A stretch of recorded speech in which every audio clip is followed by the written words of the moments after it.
Recording in progress.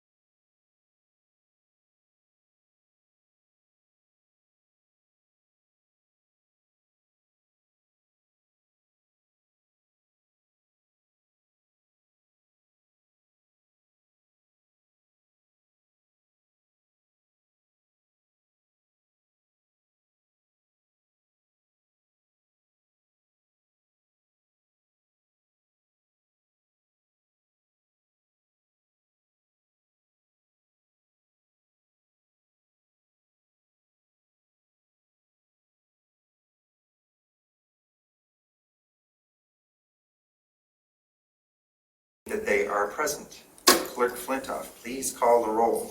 Hathaway? Present. Palmer? Present. Flintoff? Present. Courteau? Absent. Jerome? Present. Knoll? Present. Vogel? Present. We have quorum. Great. Next is adoption of the agenda. Are there any changes to the agenda? Trustee Vogel. Vogel, as it turns out. Yeah, sorry. I was going to say Jane. I just caught myself. It's so fun.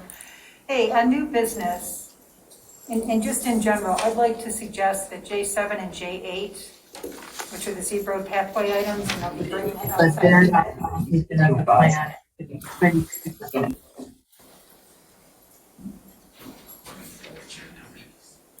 It's in that binder there. That we move those two agenda items because they include outside people to the top of new business. So we're not keeping, in this case, Matt and his team until late in the meeting. So basically, my request is to move J7 and J7 and J8 to the J8 top of of new business. And I would request that we do that in general. When we bring folks in from outside, let's just have make it easy and put them at the top of the agenda.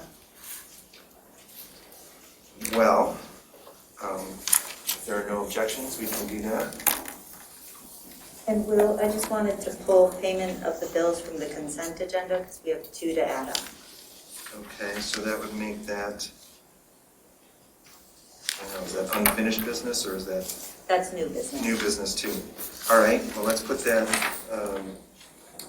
so H1 will move to the end of new business and J7 and J8 will move to the top of new business.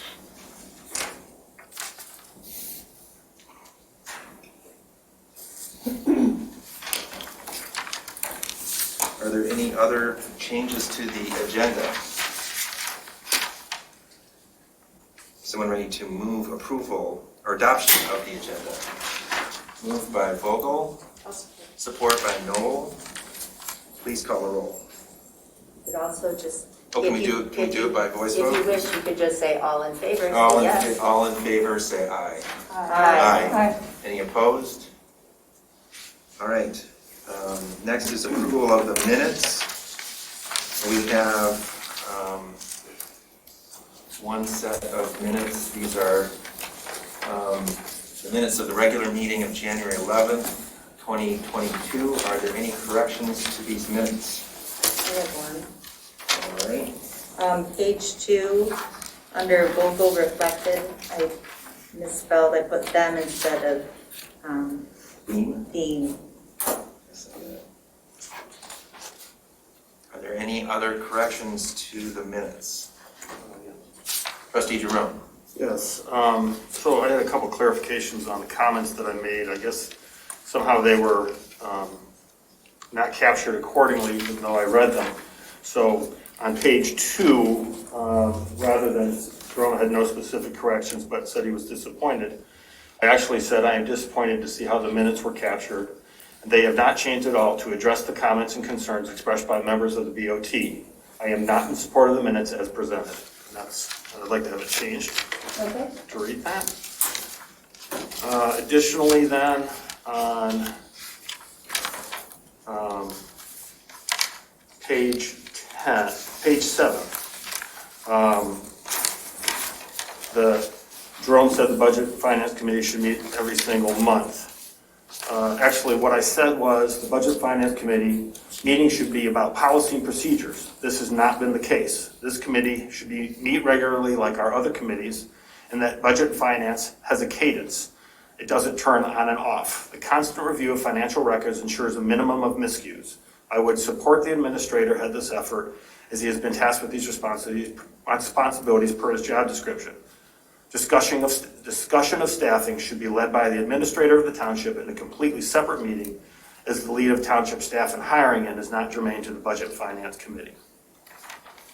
Additionally, on page 7, I would like it noted that during public comment by Alice Owings, there was a rude interruption, and I want it noted in the minutes by the public that essentially Was a rude interruption by another member of the public? by another member of the public imitating a bodily function, which disrupted and was unfair to the individual speaking. By another member of the public? You want that detail in there?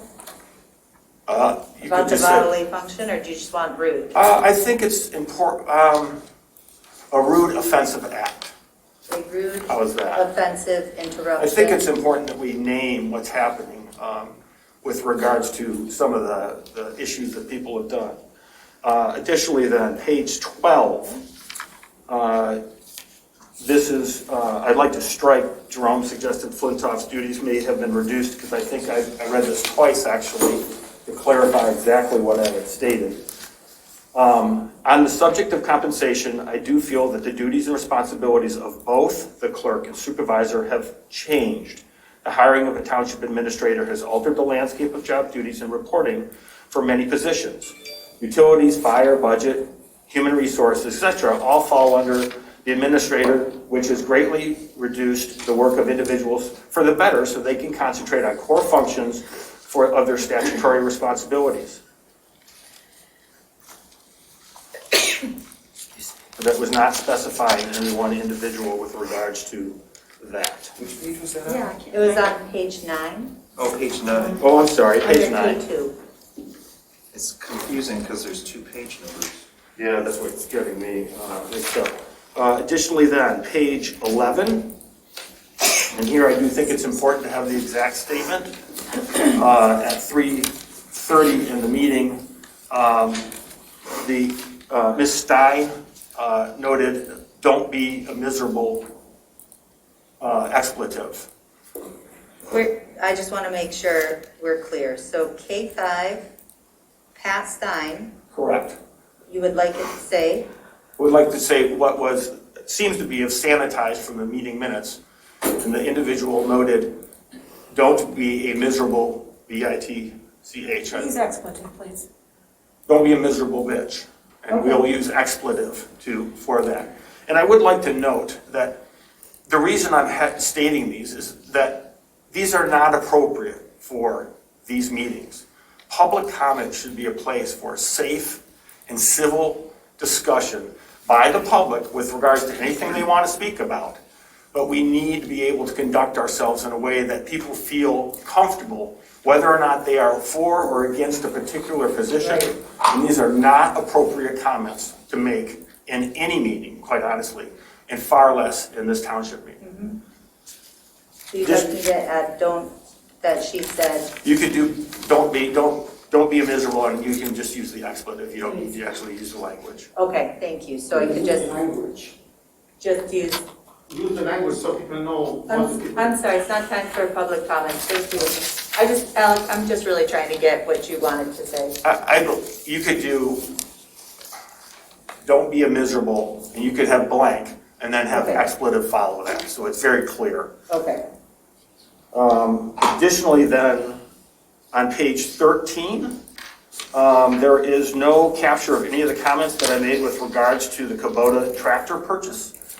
And I did talk about the need for a program and a plan for paths and parksway clearing.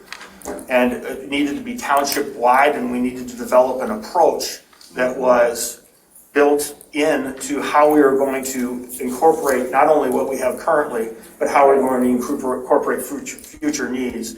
And none of those comments were captured in the minutes. And those are my only changes. Great, thank you. And for those that you had written, do you mind if I get a copy of those after the meeting? I'd be happy to, Okay. they're on other notes, but I'm happy to send them to you That's fine. first thing tomorrow morning, I can that's just fine. Thank you. Trustee Vogel. I want to recognize in case 7, I also made a comment emphasizing the need for a policy on park and pathway maintenance. That while there's broad support for the tractor purchase and mutual support for the clearing of Parkland Plaza, we need a policy. A Parks and Pathways Maintenance A Policy. policy to guide the maintenance plan. Great. Thank you.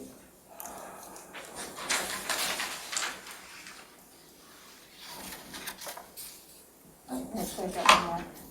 Okay. This isn't a correction to the minutes. It's regarding public comment. Supervisor Hathaway, shall I say that now in the context of the minutes? Or shall I, I'm asking the supervisor. Or shall I offer a perspective at the beginning of public comment? I'm trying to think when the best time is to have that conversation. I would suggest just before public comment begins. Sure, why don't we do that? If there's time for, it will allow some time for discussion prior to the commencing public comment for this evening. Okay, I'm sorry, that's my place in the minutes. Are there any other comments, corrections to the minutes of the January 11th meeting? I have a couple minor changes, and I confess I did not go and listen to the video, but in my statement under K1, which is the determination of the salary for the township supervisor, I am pretty sure I didn't say that I would like to voluntarily reduce my salary, but I did say that I will voluntarily reduce my salary. Oh, sorry. Yeah, where are you at? It's on page 8 Great. of the minutes. Thank you. And it's... Oh, yeah, sorry about that. Okay. So- That he would voluntarily? That I will voluntarily reduce my salary. Will, okay. And then I think I added something to the effect of to honor the commission's determination. Okay. Recording in progress. It's okay. If anybody has, just as a quick reminder, you gotta turn your speaker and your mic off if you use Zoom in this room. I can't do that right now. I just shared that because it's your first time here in this room. I'm doing this. Sorry, everyone. I figured this out. Good reminder.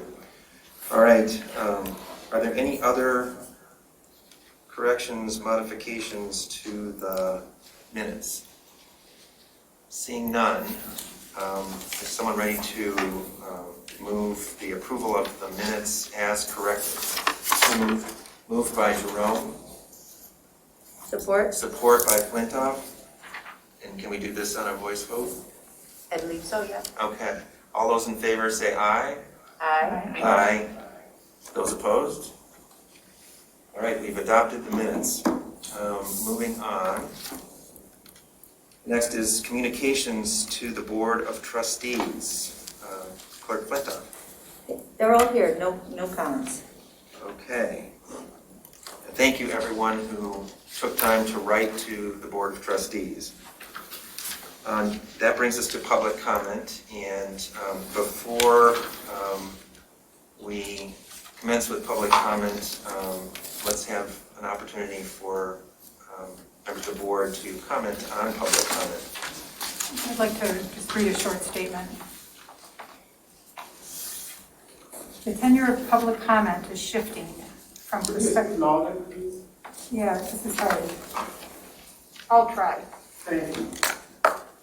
The tenure of public comment is shifting from perspectives on issues to personal attacks on individuals.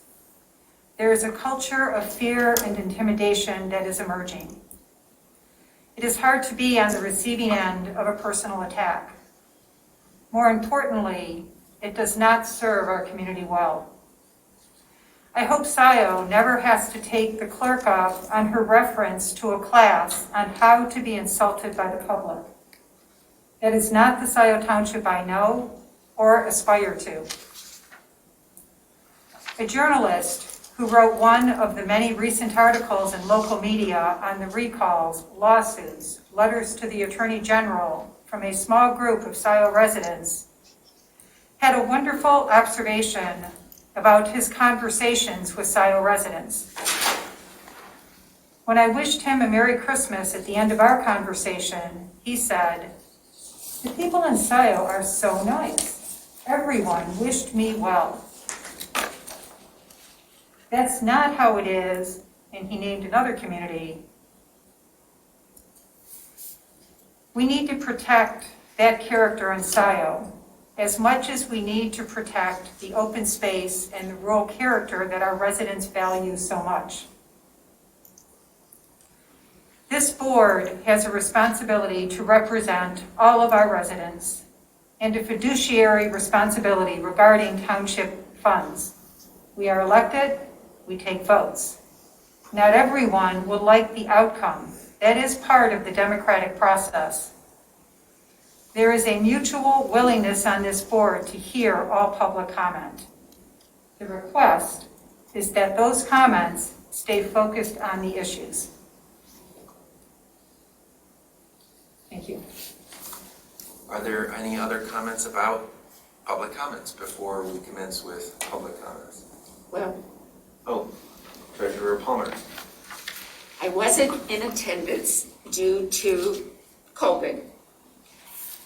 However, I was shocked and appalled when I heard that a member of the public had made the comment that was made in reference to Jane that night. In all my years being on this board, no one ever called any of us anything. Didn't agree. Many times they didn't like the issue, and I remember one time a gentleman of the public, I thought he was going to have a heart attack because he was so passionate about his viewpoint. And that was okay. Not that he would have a heart attack, but it was okay. He was passionate. But there was no one ever has called anyone anything. And I'm asking all of you who have the opportunity to participate to be polite and respectful of your township board. Thank you. Are there any other comments before we proceed? Just introducing things, Gary, so people Oh. know who they're talking to. Thank you, that's a good point. So this evening, Terry Suave is making her debut as our remote participation administrator. Terry works at the fire department as our fire administrative assistant, and she's helping us this evening for the first time. Well, you were here sort of in a apprentice capacity at the last meeting, but this is Terry's first solo opportunity in this role, so I hope everyone will I told her she wasn't solo. Oh, she says It's she's okay, not keep solo? going. All right. Keep going. Well, in any case, I hope people will, be respectful of Terry's efforts in this, her first effort in this particular role. We're looking forward to having Terry help us at our meetings going forward. Thanks, Terry. Thank you. All right, this is the time for members of the public to speak for up to 3 minutes on any matters under the purview of the Board of Trustees. Later during the meeting, there will be an opportunity for public comment on action items. Members of the public may choose to speak on an agenda item now or later when it comes up for possible action, but not both. If you are participating remotely, I ask that you raise your Zoom hand to be recognized. If you are participating in person, you may approach the table when it is your turn. Please remain muted until you have been called upon. Trustee Jerome has agreed to serve as timekeeper and will announce when there is 30 seconds remaining and then time up. Out of fairness, please stop speaking when your 3 minutes are finished, and when your turn is up, please check to make sure that you are remuted. I would ask that no one be interrupted during his or her comments. Members of the public will each be given one opportunity to address the Board of Trustees. Although we cannot help but have some repetition, please try to avoid reiterating the same points which were made by the previous speakers, and please do not involve personalities. Be as factual as possible. Public comments are not an opportunity for back and forth dialogue. However, at their conclusion, a member of the Board of Trustees may ask for recognition from the moderator to respond to a question of fact. And to the trustees, I would add a reminder that we too should avoid personalizing our comments or ascribing motives to others. We are responsible for listening respectfully. That means our facial expressions and body language should not communicate either agreement or disagreement with what other speakers are saying, and neither should we make sounds or speak to show support or opposition to others' comments. Now, are there any members of the public who would like to comment? And we'll start with people who are here in person first. Please come to the table.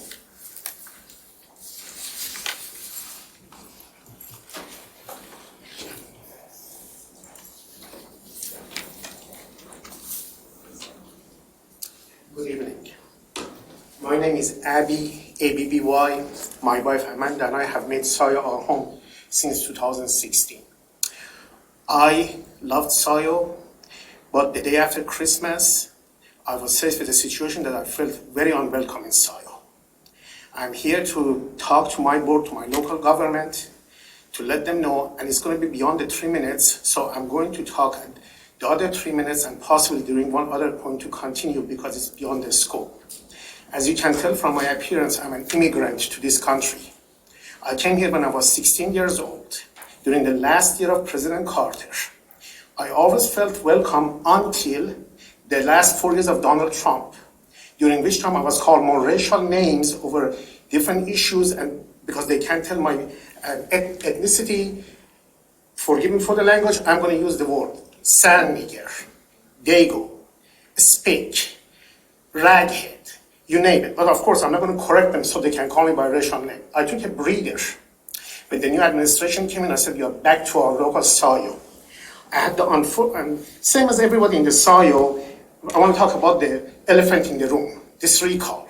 I was introduced to the recall by a doorknob on my unit at Scio Village Condominium Association. All 88 of us got it. I read it, didn't know anything about anybody involved.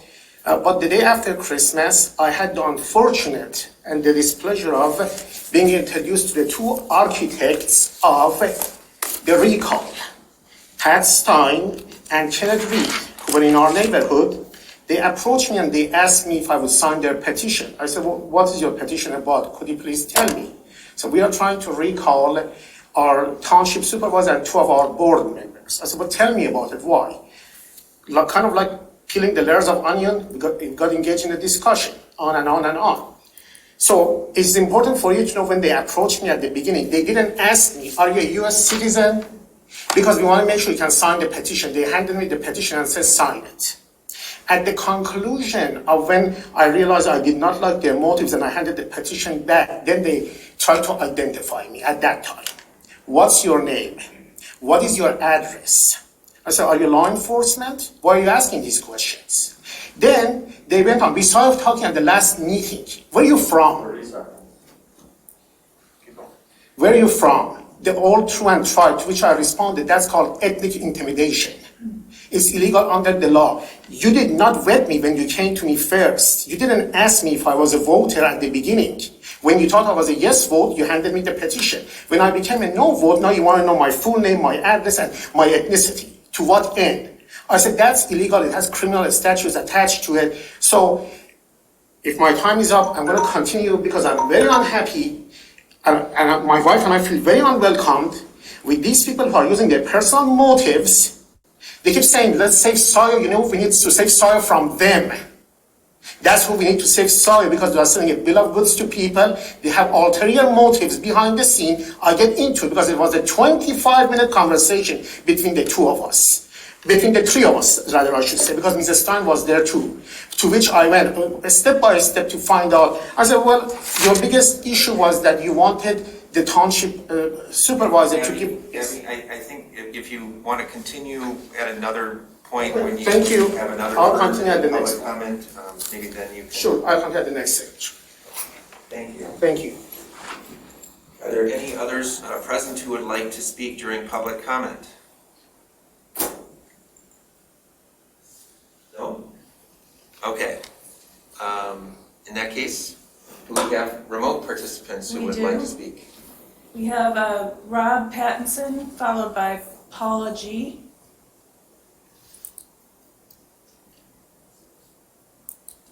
So is Rob unmuted?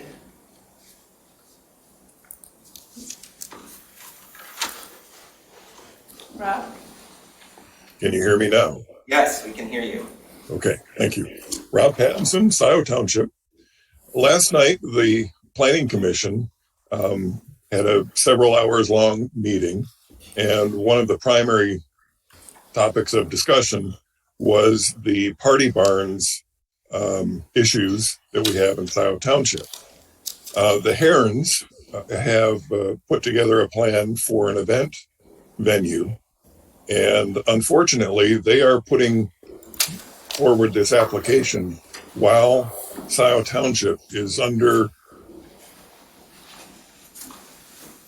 the middle of a 13-year-long issue with party barns on Scio Church. And the problem is that the township does not have an ordinance with enough teeth in it to make it enforceable. And it's not coordinated with the sheriff's department so that the sheriff's deputies who respond to calls can help the residents when they have a problem.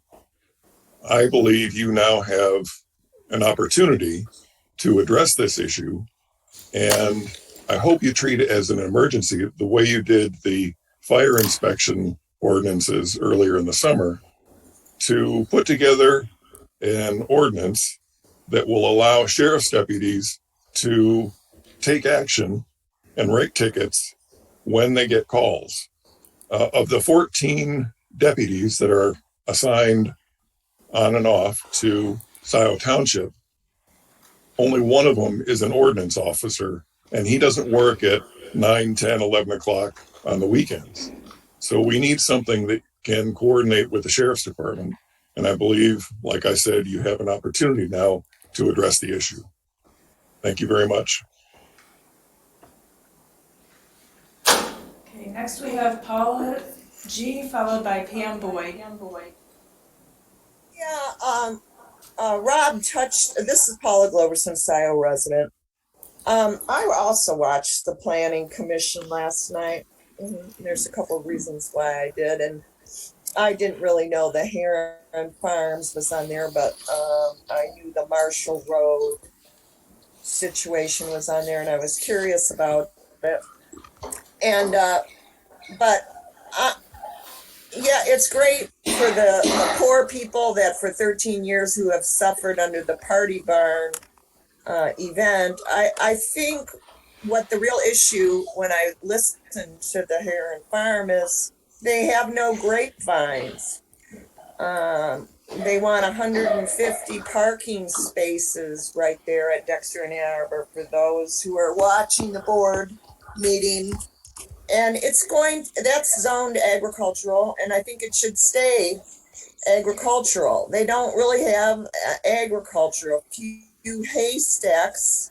There's different legal issues on what it was supposed to help farmers and not be for, now they did say they would make it inauditable. But what happens if they can't get their vines to grow? They don't even have vines in the ground. She's done an online course. She had a man from Adrian who has an event winery and with live music. And Scio isn't good with enforcing. They don't have the manpower to do it, and doesn't seem like an interest because a lot of people suffered for quite a long time. And then secondly, having met Pat Stein, I'm kind of shocked with the last speaker but I'm not denying his feelings. But I have never witnessed Pat Stein. She's not the type of person to be rude. When you do collect petitions, you do need to ask a person if you're a registered voter and which county or state you are. And then that's beside the point. But I wanted to make another point because I watched the RAC meeting, and that was very interesting about your pet project, Supervisor Hathaway. Like they're already trying to move your SAD forward on Park Road. And I'll be able to make more comments about that on different meetings and in writing. Thank you so much. Next, we have Pam Boyd, followed by Pat Stein. I'd just like to remind speakers that the comments should be directed to the Board of Trustees and not to other members of the public, please. Pam Boyd, a Scio resident. Thank you. I agree with the other residents talking about last night's Planning Commission meeting. I know this board does not like it when residents call these barns party barns. I called it an event barn in my comment last night to the Planning Commission, but they have become party barns. I would love for them not to have that moniker. My main topic is the First Amendment, per a Supreme Court case, voted that the First Amendment does not say you have to be nice and polite in your comments. If you're angry because the government isn't doing their job, you will find angry words said. It pains me, but this issue is not all the residents' fault. I would hope that this board will do its best to be open and transparent going forward with residents. Thank you. Next is Pat Stein, followed by Steve King. Hello? Hi, Yes. can you hear me? We can hear you. Hi, Pat Stein, Scio Township. I've been a resident here for 45 years, and I want to tell you, I'm sorry that tonight the chat feature was disabled because I was trying to alert you by being misquoted. And I will tell you what I did say. And I will review the video later to make sure that I'm understanding or remembering what I exactly said. But I do believe the last meeting, I was not being negative. I said I was not being negative, and I suggested that Jane spend some time when she had free time to review all the videos that are available for all the meetings she attended, because I thought she should reflect and correct her behavior. Because as I recall, I said, when you look at the videos, you will see that your behavior resembled that of a miserable bee. I did say the whole word, but I did not say she was one. I said her behavior resembled that. And unfortunately, since you approved the minutes, they will be inaccurate. And as far as that fellow, Mr. Abbey, I got to tell you, that story is so wrong. David and I were canvassing in the, I can't remember, Scio Village area. And in that area, Mr. Abbey was actually lying in wait. He was pretending like he was working on a tire or something.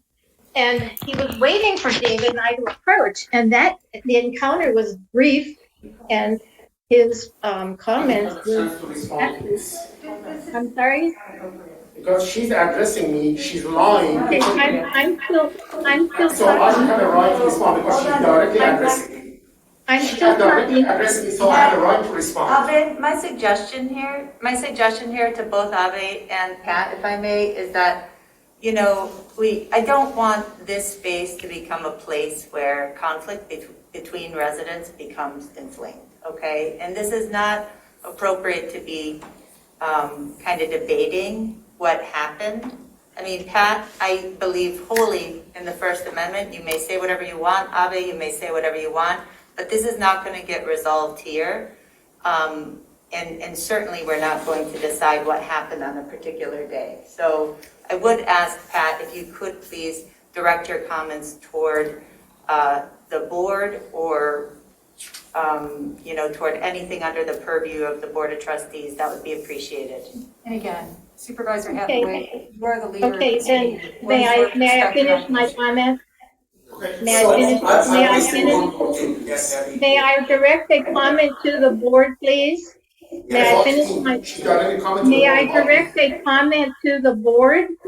Please, Pat, conclude your comment to the board. Okay, thank you. I just want to say that when you do the minutes for this meeting, I don't want to see in a situation where you are reflecting all of Mr. Abbey's comments without mine being able to rebuttal, because it is untrue what he is saying, absolutely untrue. And thank you for your time. And that's all I have for tonight. I want to have a chance to respond. Well, Abby. When she addressed me directly, I understand, it's but also the decor. it's You not, didn't Abby. shut her off, Wait, so I should have the right to respond to it, because this Abby. is calling into question my integrity. Yeah, Abby, And- there's another time for public comment later in the meeting, and you can use that time, those 3 minutes, if you want to speak to this And issue, one but you last can't time- talk right now. That's fine, I understand, but this is exactly the right venue. My local government is the right venue I understand. to air my, But we- what but has we happened have- to me we and my have- wife right here. Yeah, I understand, but we have rules for public comments, and you've had But then three. please hold them to the same rules. I understand. You can write to us if you feel that you have more to say than you can say in the No, meeting. I want this for public consumption. They I way that they understand. treat it in front of public I and my understand. neighborhood, in front of the rest of the residents and owners and my community. I don't want to write a letter which goes into the closet and nobody sees And it. Abby, tell you what, why don't we plan to talk outside of the meeting, and I can try and help you figure out a way to communicate with the board, okay? That's fine, but in the end, the follow. So are there other members of the public who would like to comment remotely? We have Steve King followed by Jillian Kay. Steve? Hi, this is Steve King, Scio Township. My apologies for my throat. I'm overcoming a cold, so when I clear my throat, that's it.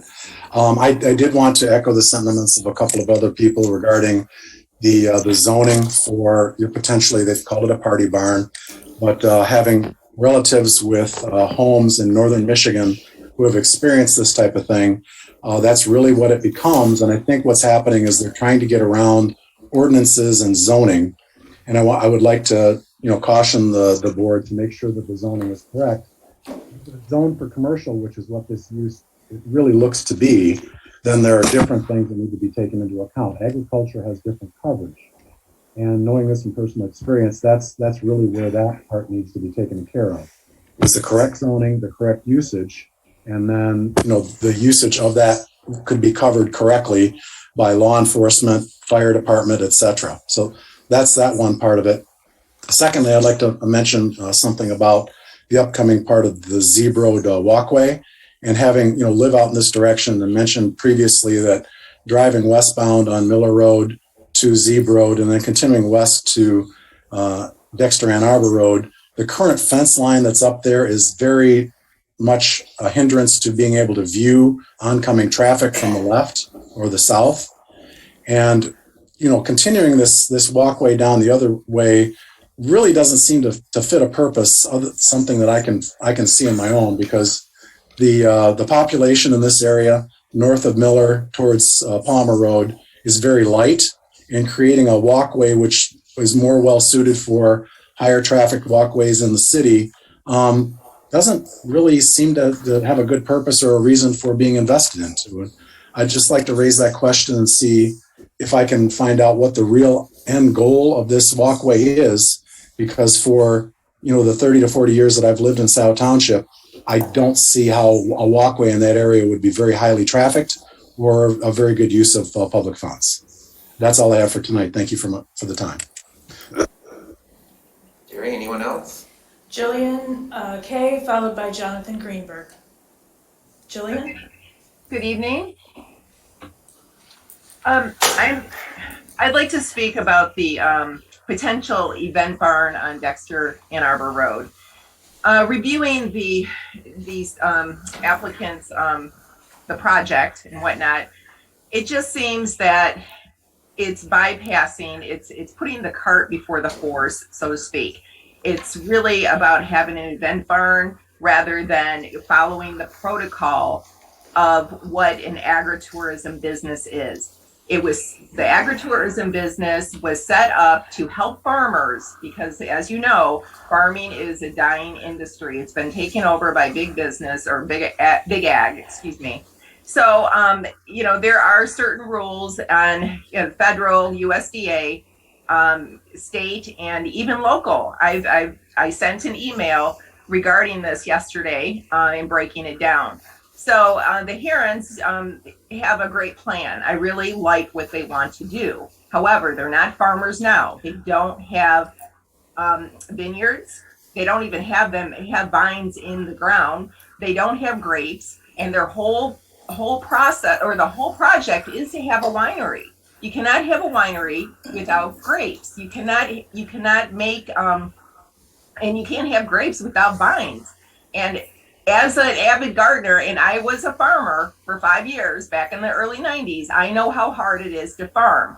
I also have my own grapevines, and they don't do very well in this climate. So I wish them the best with that, which brings me to, the township is governed by statute, ordinances, rules, policies, and procedures.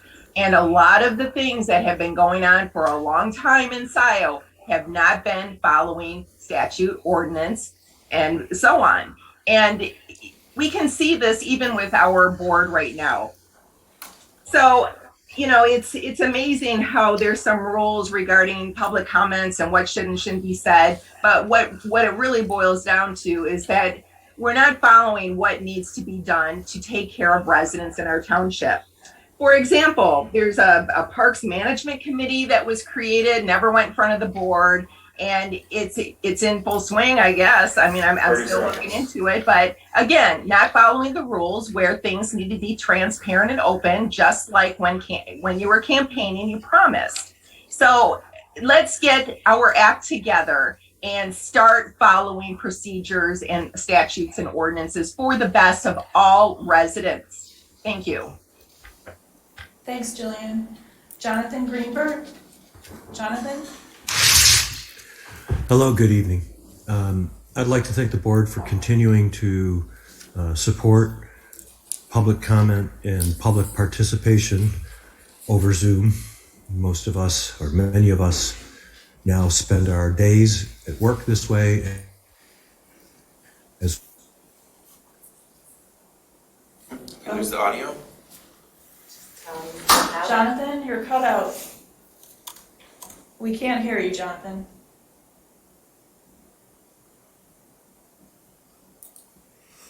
Froze. Hello? Were you able to? Okay, we can hear you now. Oh, my apologies. I don't know how far I got. I was thanking you for allowing the continuation of Zoom meetings. Because of the difficulty, I would like to ask for 24 seconds back. That's just a joke. I'm kidding. I just want to say thank you. As well, I agree with the other community members who expressed concerns about the approach on the barn, the party barn. It would be much more palatable if the number of people they're asking for, which is 150, was based on something other than we've heard that we could fit as much as 150 people in here. I think that all of the neighbors would find, and I heard it this issue talked around, but it seemed like a simple solution is just say you'll only have 50 people and, or, whatever is acceptable and not necessarily enough to fill up the entire barn. Thank you. Thank you.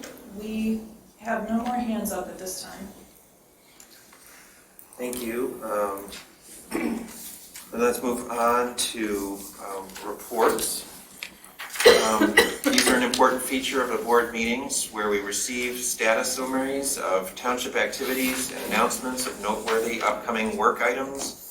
Out of respect for everyone's time during the meeting, I ask that we reserve detailed policy presentations for planned discussions. And as a reminder, reports are not a time for public comment. I believe we have a written report from, no, utility director's written report is there. Yes. Steve is out of town, that's why he submitted a written report rather than present it in person. okay. Well, why don't we proceed then with the administrator's report? All right. Briefly, just an update. I'm continuing review of current township policies and preliminary development of additional topical areas that may actually need some policy development. We've had some conversations along those lines, and that will continue. I have an ongoing review of current budget and financial policies and practices to complete the current fiscal year, and also some preliminary structures for the new fiscal year that will begin April 1st. I'm continuing my review of township contracts, and that's a work in progress. Making sure of when contracts are going to expire, when they're up for renewal, and so on. Firefighters union contract negotiations have started. Is that new agreement? I believe it's an April 1st or March 31st expiration, so we need a new one. I'm sorry? May 1st. May 1st, okay. Too many agreements all at the same time. I have a request into BSNA software to develop a proposal for staff cross-training on all of our systems, and I'm working with them just to see what capacities they can provide and what kind of a cost there is and time requirements and those types of issues. I have completed with the fire department, and therefore I've completed all of my meet and greet sessions, and I would like to say thank you to all of the employees of the township. These were excellent conversations and gave me a tremendous insight into the organization as a whole and what additional support that we need. And I would also speak to the residents of the township as a reminder to all residents of Scio Township, applications for the trustee seat are still being accepted until tomorrow. The deadline is tomorrow, January 26th, 11:59 p.m. It is an online submission. You can go to the township's website and submit your application at that time. We would ask that the application include a cover letter and a resume and any additional materials that you would care to submit. Currently, as of right now, we have 5 applications that have been received. So anyone else who may be interested, you still have an opportunity to do so if you are interested in submitting it before midnight tomorrow. And then lastly, on that process, we will work towards presenting materials to the Board of Trustees for its consideration and next steps at the next meeting of February 8th. And that is my report. Well, you've already covered the ad hoc appointments committee, which is the next report. Do you want to report on the budget and finance committee, or is there no report for that? Budget and finance is not met. I will look to schedule a meeting in February. Trustee Noel, Gelman. Okay, this will be a short report. We will be having a Scio town hall to update residents and others on the recent well testing. This will be on February 17th at 7 p.m. by Zoom. There will be a panel discussion with Keith Gadway, our environmental consultant, and representatives from Eagle and representatives from the Washtenaw County Environmental Health Department. So there will be a lot of factual, scientific data shared by everybody on this committee. We're having a pre-meeting meeting tomorrow with everyone to plan the meeting. So the next card meeting is Tuesday, February 1st, next week. Thank you. And I'll defer to, we have someone reporting from the Lock Alpine Sanitary Authority. I just felt that between the two of us, so one of us would cover it. Oh. Be happy to. Why don't you cover it? Exciting. Okay, we met Last week, LASA, and we're moving toward actually ACH payments, thanks to Sandy Egler, and also finished up the meter replacement project. So we will be meeting here in Scio Township for the rest of the year. And we are represented by Will, the supervisor, myself as clerk, and also Patrick McLaughlin as the Scio rep on that board. For the clerk, couple of updates. You will see a notice of a right to referendum on becoming a charter township if you read the Washtenaw County Legal News. And that is because I'm required to publish this per MCL 42.3A because the decennial census has been completed. The Secretary of State notified me to let me know we have more than 2,000 people. We've known that for years, but I just want everybody to know that this posting is required to be in the paper twice. And it's got options on a referendum to becoming a charter, and I wanted everybody to know this is just standard procedure, that there's been no further discussion at the board or anywhere else about the pros, cons, or timeline of ever undertaking that. With finance, I'm taking another week with David to get together a proposal for the board for February 8th. As you know, we've been looking at different needs, different additional skills to complement the ones that we currently have in-house. And David is helping to focus in on what the short-term objectives are to give him some more time to assess for some of the longer-term needs, both across finance and the other staffing areas. So that will be coming next board meeting. Regarding the potential special May 3rd election, today was the deadline for petitions to place proposals on the ballot. We have none. January 28th is the last day to file recall petitions, and February 8th is the last day that the school, district, or the county might submit a ballot proposal. So by February 8th, we'll know for sure if we will have a May 3rd election or not. I want to thank Donna and Will for convening with me the Township Election Commission. We met yesterday. Special thanks to Deputy Clerk Mary Gillis. We set our precincts for the next 10 years. There's the new precinct map up there. And I'll be bringing a resolution to the board on February 8th, our next meeting, to set our polling places. So the Election Commission establishes precincts, the board sets polling places. So that's what we'll be doing at the next meeting. And then after that point, we'll be sending out a mailing to every voter in the township with their new information. Thank you. Treasurer Palmer. Yes, I have some interesting facts related to this year's tax collection, i.e. tax year. To date, we have collected $49,186,600. That's to date. And we still have a ways to go. And that this is a heavy time coming up. So I just thought it was interesting to pass that on. There's a lot of money that goes through these doors. The other thing I wanted to also bring to your attention, a few months ago, one of our public wanted to know about paying like online, ACH. We do have that option through Invoice Cloud. And again, this is a summary that is very interesting. Year to date for the summer taxes, 465 residents have used it for their summer bill, which is $2,900,000 plus in dollars and cents. In the winter tax to date, 445 have used that service to the tune of 1.433, give or take. Water and sewer, 1,749 residents have used it to date.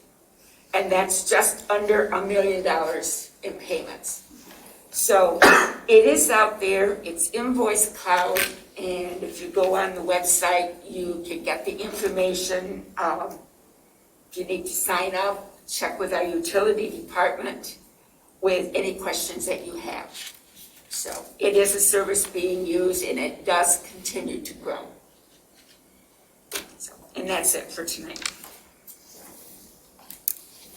Broadband Task Force, Trustee Jerome. Just to give a brief update, because I know there's been a lot of questions about where we're at, and I did respond to a letter from a citizen, but there's actually three efforts that are going concurrently. One is CMIC, which is Connecting Communities, and which has provided a certain number of households for broadband. The next was RDOF, which is the Rural Digital Opportunity Fund. And then finally, and the one that we've been talking about most recently, is the gap filling process that the Washtenaw County Board of Commissioners has supported using a combination of ARPA funds and county funds to the tune of, I think it's $14.7 million, with an additional $800,000 that's been dedicated to accessibility for individuals that may have trouble accessing broadband. I did want to note that that gap filling program is being administered by the county. So they have hired Mr. Gregory Dill as the Washtenaw County Administrator, and then there is DCS Technology, which has been hired as a project manager because we are in control and are running that project from a Washtenaw level. So that's why you have that. Once again, that's in place, and then they'll be awarding those contracts. We have not met for the broadband group. We don't meet until March. But however, they're working on awarding the contracts to the 4 individuals or the 4 companies that bid on the gap filling portion of the broadband initiative for Washtenaw County as a whole. So I just wanted to share that information with people so they had a little bit better idea of what's going on. Unfortunately, infrastructure takes a while. This is not, you're not going to see something next year. This is going to take a while to put in place. And hopefully, as I say, I can give updates as we continue to meet with regards to progress in particular areas. Thank you. The next is Parks Advisory Board. We did not meet last month. We're meeting in February, and we are working currently on producing materials for the budget and development and review of the Van Curler property. Thank you. The next is the Land Preservation Commission. Do you want to cover that as well? They did not meet in January. Okay. Planning Commission, Trustee Cortot is not with us this evening. I believe there was a hearing on the Heron farm proposal. There was also, I think, another agenda item, the proposed heritage issue with out on Marshall and Baker. And I don't know what else was on their agenda, but I know it was a long meeting. We do have an item from the Planning Commission on the agenda later on, and we have with us to talk to that. We have Doug Lewan, and I believe we have the developer from, or a representative of the developer for that item. So if there are questions about the Planning Commission, we could probably take them up then. Is there someone here to speak to the Sustainability Task Force? I can speak to that briefly.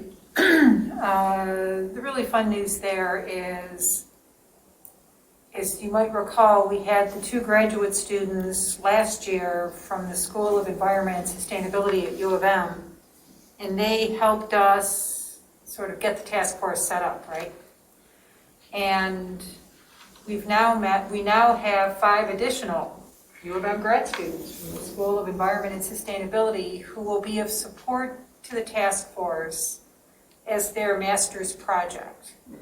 And so they will be assisting with public engagement, education, eventually proposing the framework for a climate plan that will be aligned with Ann Arbor, and also, quite importantly, the climate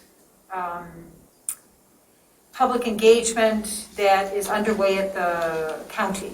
So there's a nice connection with the county work. Scio will be hosting some of the public engagement sessions that the county will be leading. I'll just offer the observation.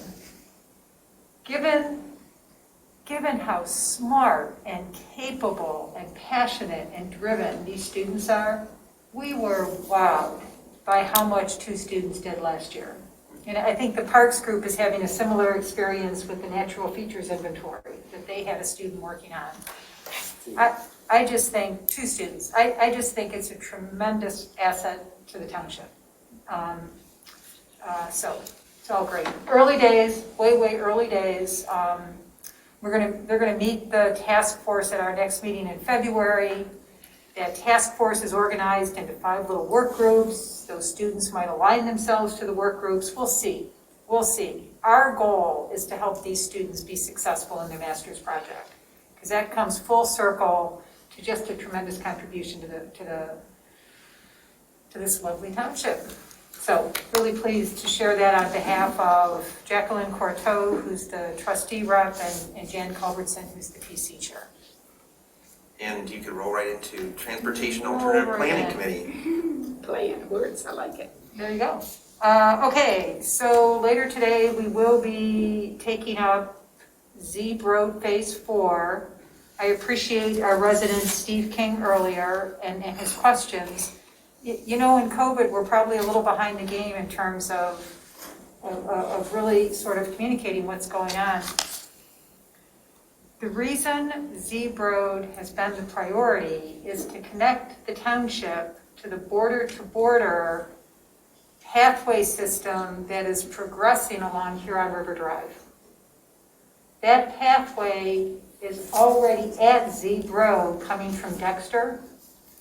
And the next section is projected for construction. They're all tied up with Amtrak, so it's still a question. But that'll connect from Zeeb, this is the border-to-border, toward Delhi Metro Park. So that whole border-to-border is just a tremendous asset, and the Zeeb Road pathway connects our residents to that wonderful sort of recreational opportunity. So we'll talk about that later. Like parks, we're working in partnership, it's just wonderful, around kind of that 3 to 5 year look ahead, the funding strategies that go with it, working with the new administrator on sort of the budget impacts of all that. I will say, and it's just so great to have David in place now, there really is a need for the project manager. There's so many great things underway. The need for the project manager in the township to be assisting with all of this. There's other details, but an observation I would offer Supervisor Hathaway is sometime soon, it's probably a good idea to have both parks and pathways come with a more project-specific description. As we get ready for public input in the spring, the concept map, the vision of what these pathways might be, what the parks might be, is really progressing beautifully. And so it might be a good idea, one of the February meetings, to possibly put pathways, parks, if they're interested, on one of the agendas. Neat. Roads Advisory Committee. We have this on the agenda as a discussion item later, so I'm not going to give a report. We're going to discuss priorities and seek direction from the board for the roads committee. That's it. Well, I deferred on the supervisor's report, and I've had a request to update on the budget process. Basically, I think, and some people have alluded to this earlier in their reports, we've sent out a memo soliciting the input from different departments and from different advisory boards and committees. I know from the email traffic that people are busily compiling that information, and hopefully we will be holding meetings with people to review the input in the next week, maybe next week and a half, and we'll have something to pull together and share with people after that. And with that, let's move on to the consent agenda. with the one exception to the item that was pulled, the payment of the bills. We have the rest of the consent agenda intact. Is someone ready to move the consent agenda? So moved. Moved by Flintoff, Support. support by Jerome. And this, do we need to call a roll? No, we can just do it by a voice vote. All those in favor of the consent agenda? Aye. Aye. Those opposed? Consent agenda is approved. That brings us to unfinished business. The first item of unfinished business is ordinance amendments to Chapter 18, Fire Prevention and Protection. We treat these as two separate items, correct? Okay. They just travel together. Correct. So this is ordinance amendments to Chapter 18, Fire Prevention and Protection. You've seen this several times. And just a quick reminder that this is necessary to allow our fire prevention program to fully launch, have our code fully up to date. It also corrects part of our ordinance that was adopted in 2002 that had named the ZBA as the Fire Code Appeals Board. Well, that had remained there. We learned the ZBA had never heard any fire appeals. We had done so few proactive fire prevention. It was just kind of an error that has been on the books there. So we've corrected it and instead added language about the independent fire board. Further, we took the fireworks regulations, reviewed it with the code enforcement officer, fire chief, and others, and determined that the fire chief and sheriff really are those officers that should be enforcing it, because fireworks happen at night when our code enforcement officer is not working. We've never had any real complaints about it, and so we've basically kept the fireworks regulations the same as they are, which are the most restrictive as the state allows us to be, which is how we've always been and will continue to be, but there were some changes in the law. So it moves the fireworks into the fireworks prevention and protection. We did have the public hearing on both this and the accompanying ordinance amendment to Chapter 6. And just so you understand, the Chapter 6 amusements and entertainment, the next action we'll take simply repeals the old fireworks ordinance out of Chapter 6. And the ordinance amendment to Chapter 18 adopts the new Fire Prevention and Protection Code as well as the new updated fireworks code. So they'll all be in one fire prevention code. We did remove this and the related ordinance amendment from the agenda on January 11th. I know Trustee Courteau, and thanks, Will, for following up, trying to conduct some more research into best practices related to open burning. The review's been partially completed, and the current consensus is that any additional improvements would be made via the chief's open burning policy and not by ordinance. Of course, if we find out that there's something we need to change, we can always come back and modify the ordinance. So that the section that was highlighted to me, or to us, I guess, by David Borneman, someone who conducts prescribed burns, was can be found on page 78 of the packet. It's section 307.11, prohibited open burning. So I just wanted to make sure I was clear, because I was a little confused by the email exchange on this. So the idea is that, because I think he pointed out that the exception under number 1 in this section should also apply to number 2 in his view. And so the chief is saying that he thought he could do that in the policy, or... No, the 1 and 2, our attorney didn't have the same reading as he did on that. And so he was saying that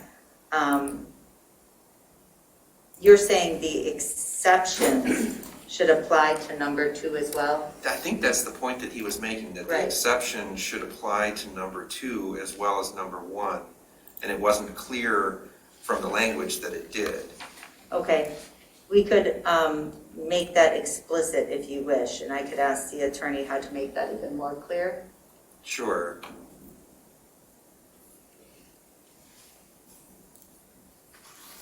I think his point was, these two circumstances similarly, you'd want to have the flexibility to deal with wildland fire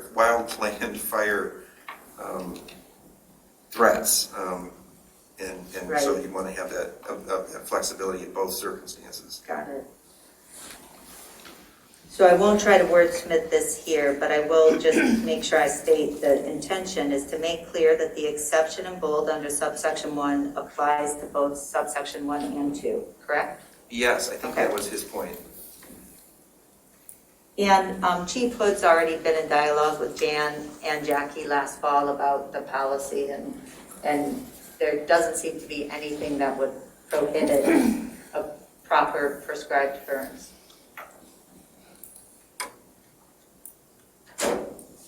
Any other questions or comments? Is someone ready to move the model motion then? Oh, wait, we have to allow public comment. I guess we could move the model motion and then have public comment, but is there public comment? We do have Steve King. Steve, you're on. Yes, hi. Thank you for taking my question.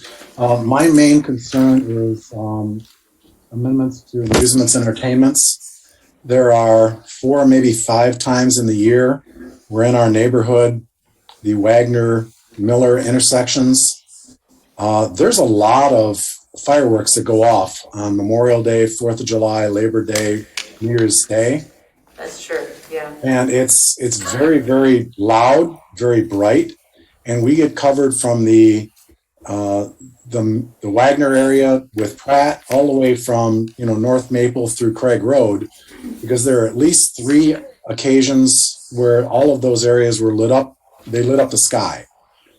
And my concern is that, we have dogs and it really disturbs them, and they continue on through 1 a.m., 2 a.m., makes it hard to get to sleep when you have a job the next day. And I, having been a former teenager loving to shoot off fireworks out in the country, now that I'm mature with, grown children, my concern is that, there's a lot of those going off, the loudness of them, the brightness of them, and the inconsiderate nature of how they're being shot off may not be adjusted, because, there's a lot of things on those holidays that our police force needs to take care of. And that might be the lower number of them because of the other things going on. I'm hoping we're adjusting our practice to this, and looking forward to it. Thanks for letting me talk. Are there other comments? We have no other hands up. Oh, no, we have no other hands up at this time. Do you want to respond? Sure. Thank you for that comment, Steve. On page 80 of the packet, you'll see the prohibition on consumer fireworks may not be used on any days of the year except those which are listed here. That's consistent with our prior ordinance. That is as restrictive as state law allows. State law does not allow us to ban them altogether. So you will see, for example, the Saturday and Sunday immediately preceding Memorial Day until 11:45 p.m. on each of those days. This is as restrictive as we can be. What I think gets to Steve's point is that our prior ordinance had the code enforcement official as the official responsible for enforcing this. So a call the next day to the township office, to Doug. Of course, I go through with Doug. He has no records of these, because when people call, they need to pick up the phone and call the sheriff or call the fire department and get immediate enforcement out there. So hopefully that will help. I would suggest that we should do some education with the sheriff's department and the fire chief to just let them know that we do want them to prioritize this. Is there a way, I'm sure there's a way, what about around these periods of time, somehow putting education out there on the website? I know people may know this. That's a great idea, idea, just a Donna. good reminder. Yep. Because so many things like this, we can only go so far because of state law. Right, right.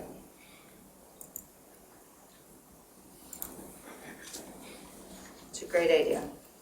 If there are no other public comments, is someone ready to move the adoption of the ordinance amendments to Chapter 18 Fire Prevention and Protection as proposed? So Moved by Palmer, support by Noel. Now, this, do we need a roll call? Yes. Yes, we do. All right, please call the roll. Hathaway, Yes. Palmer, yes. Flintoff, yes, Jerome, Yes. Noel, Yes. Vogel, Yes. ordinance amended. Thank you. That brings us to agenda item I2, ordinance amendments to Chapter 6, amusements and entertainments. Clerk Flintoff. This simply repeals our old, now outdated fireworks ordinance. So it is the companion decision to the one Correct. that we just made. If there are no other comments, are there comments from the public? There are no comments at this time. In that case, And I'll we'll move the model I'll motion move it. this to adopt the ordinance amendments to Chapter 6, amusements and entertainments, and Chapter 18, fire prevention and protection as proposed. Excuse me, Will, if I may. No. It should read, to adopt the ordinance amendments to Chapter 6, amusements and entertainments as proposed. As proposed, okay. My apologies. Yes, as I read it, I was thinking, didn't we just do that? We did. All right. With that change, is there a second? I'll support. Okay, so moved by Palmer, second by Jerome. Please call the roll. Hathaway, Yes. Palmer, yes. Flintoff, yes, Jerome, Yes. Noel, Yes. Vogel, Yes. ordinance adopted. All right, that brings us to new business, and we changed the order of this somewhat. So if people will turn to items J7 and J8. This is Zeeb Road Pathway Phase 4 construction contract. It's item J7.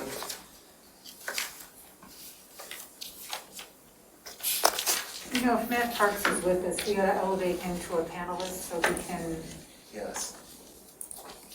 Is there anyone else who's presenting, or is it just Matt? Matt's the lead. Okay.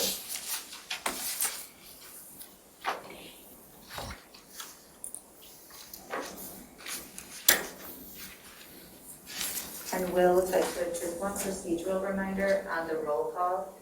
There are certain votes that are required to be roll call, but on any vote, any member of the body may simply say, I would like a roll call vote, and then it's done by roll call. If you're missing the roll call, you can call out and ask for it. Right, Good to know. reinstated. Good to know. Okay, so item J7 is the Zeeb Road Pathway Phase 4 construction contract. And Matt, if you would like to present, I will turn it over to you. Okay, thank you. Good evening, board. In your packet, should have a letter recommendation from us dated, forgive me, been looking at my letter, January 18th. I'm happy to announce we had quite a bit of action on this important project. 7 bidders, actually 8 were submitted. One was missed the cutoff time. But 7 bidders is pretty outstanding for a project this size, and proves that getting things ready and designed and out to bid in the winter months is always fruitful. So this was a quality-based selection. So although price is heavily considered, it wasn't the only thing that we looked at when we opened bids. Needless to say, LJ Construction, who has done the previous 3 phases, was the low bidder, and obviously are very well qualified. I think all 3 phases they've previously done, they've come on time and under budget. They're qualified, but I will say all of the people that submitted, all the contractors are very capable, and we thank them for preparing detailed bids. The bid tab was attached, very close. I will say the engineer's estimate was slightly over $1 million. The 2 bids came in just LJ just north of 900,000 and one around 950. So very competitive bids considering the market.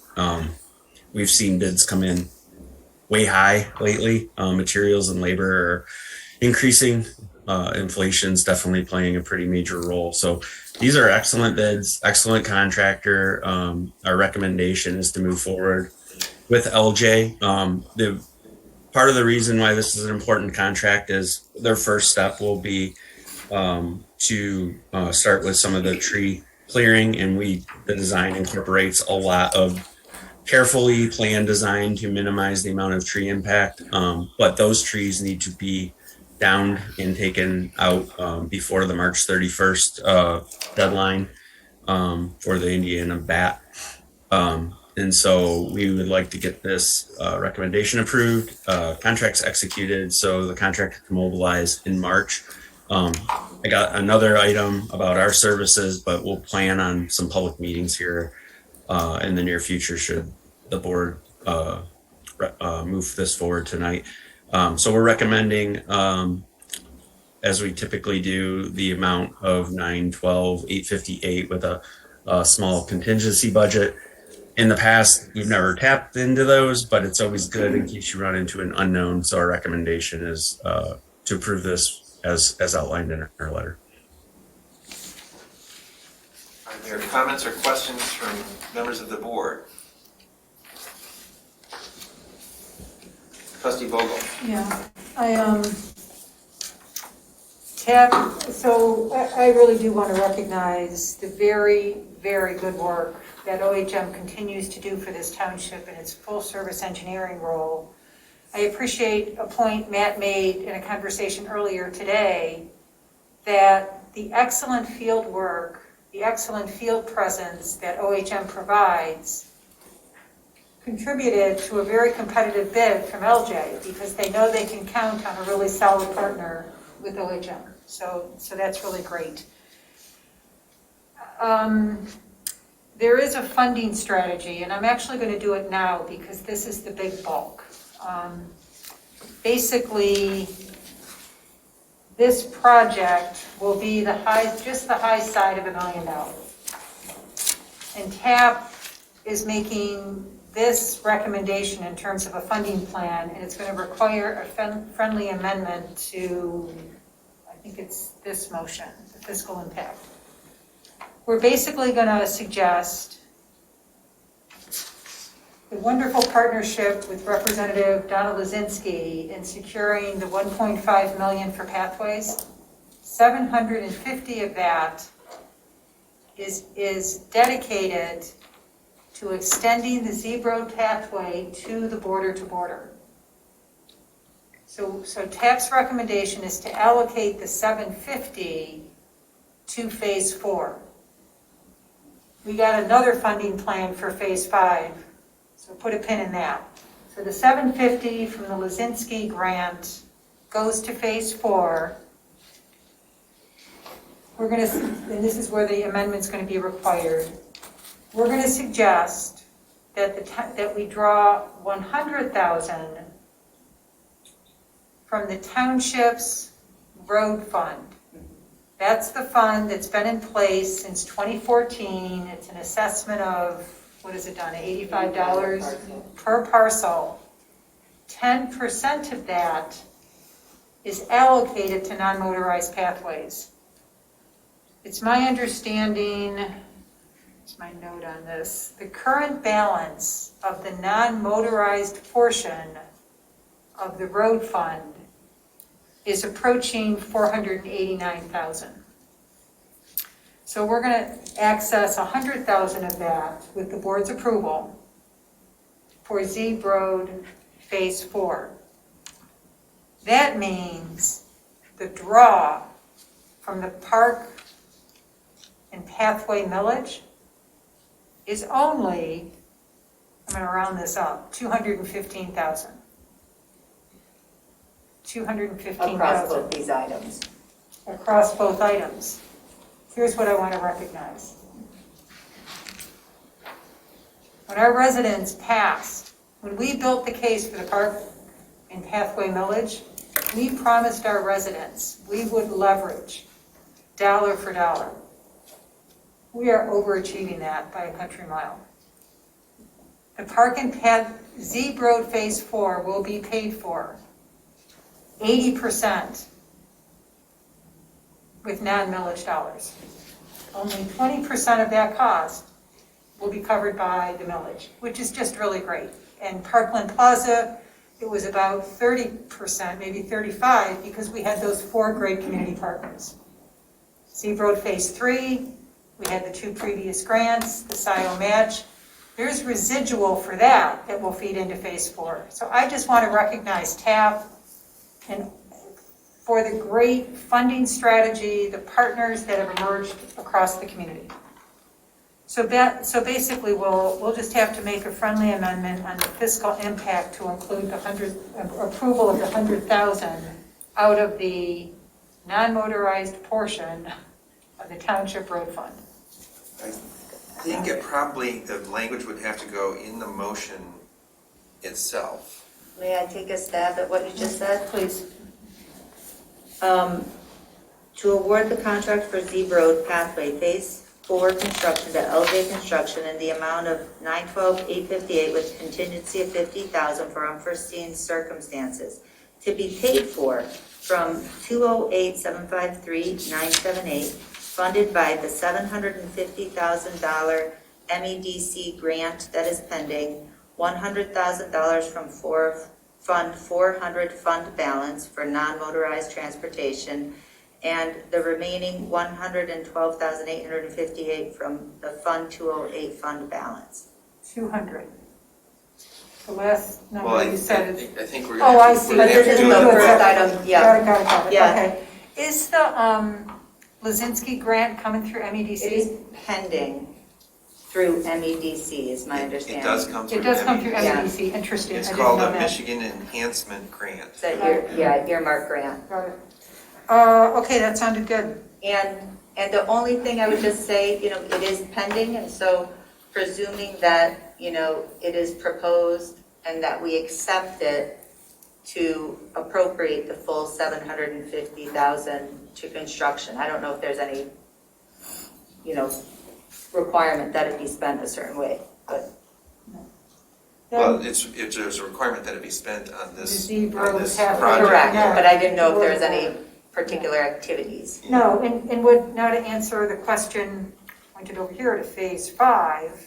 Phase 5, so Phase 4 will be this summer, which was our promise to Representative Lazinski. She went to bat for us, she delivered with the understanding it would happen this summer.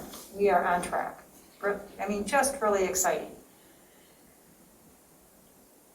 What board needs to just have tucked away. Then you got Phase 5. Phase 5 is a big old deal. You got to get a big old retaining wall, cross Peters Road, come down to the river, get across the river, come up into Sweepsters, across Sweepsters, and they are definitely playing ball with us. Then you got to get across Amtrak, which is like climbing Mount Everest, apparently. And then, once you cross those railroad tracks, border to border is right there. Border to border is going to be paralleling those tracks heading toward Delhi. The board already approved OHM, I'm pointing to Matt on the screen over there, to do the long lead engineering work for Phase 5, because there's a whole bunch of permitting you get into when you touch that river and when you start dancing with Amtrak. So all of that work is underway.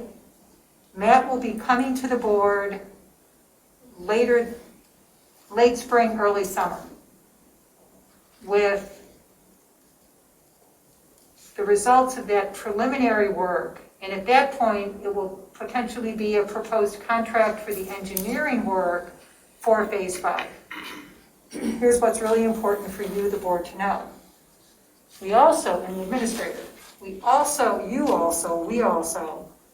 approved OHM to do the layers of work required to submit for a federal TAP grant. TAP is a federal acronym. It's a bucket of money. It's a bucket of federal money for transportation alternative planning. The reason it's too much detail. So that is also in work. When Matt, in late spring, early summer, OHM comes back with its preliminary work on Phase 5, it will be coming back with some update on that TAP grant. You good with all that?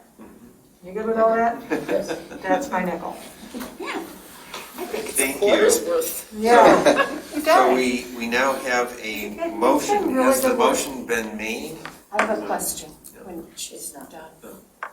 Okay, do Okay, you I want to don't- make the motion that, Yeah, he's got a well, question, I you, think. you wanted to make it? No, I just No, want I wanted to ask to, I just want to, I don't want to lose track of the motion We're not that going to. We're not going to. I wrote it down. All right. Trustee Noel. I don't know if this is to Jane or Jessica, but for the roads committee, we probably should get a statement from you as to the amount of money currently in the pot and what is being used, extracted right now, just so we all know. 'Cause Absolutely. we're trying to get a And handle on what we're doing. yes, that kind of financial stuff should be happening. It's why the cross representatives of our boards and commissions are so critical. Patrick Shields is the guy. Okay. He knows roads, he knows TAP, he's our link pin. Okay. And he's all up to speed on this. So yes, the staff needs to support you with the actual dollar amounts. Patrick is the critical link. Okay. As TAP's plans progress, your plans progress, and we anticipate the budget planning together. As we understand it, though, approximately it's 100 of 465. Correct, yes, that 465, because it's a 10% of the revenues and fund balance. That'll be verified, but that's the Yes, sort of the. yes, it's very close. And it is the first appropriation this board would be making from that 10% set I saw your aside. question in email, let's take that offline. Yeah, okay, so there's about 4 million plus, right, in the roads fund right now. It's close to $500,000. It's close to 490,000. Jane is talking about the 10%. You're talking about the 10%, I was talking about the roads Oh, yeah. fund from which the That's- 10% is derived. And we're in the Oh, that is process close of to $5 collecting. million. Yeah. Yeah, okay. We'll get the actual We'll get to number. that later. Yeah, we'll get to that later.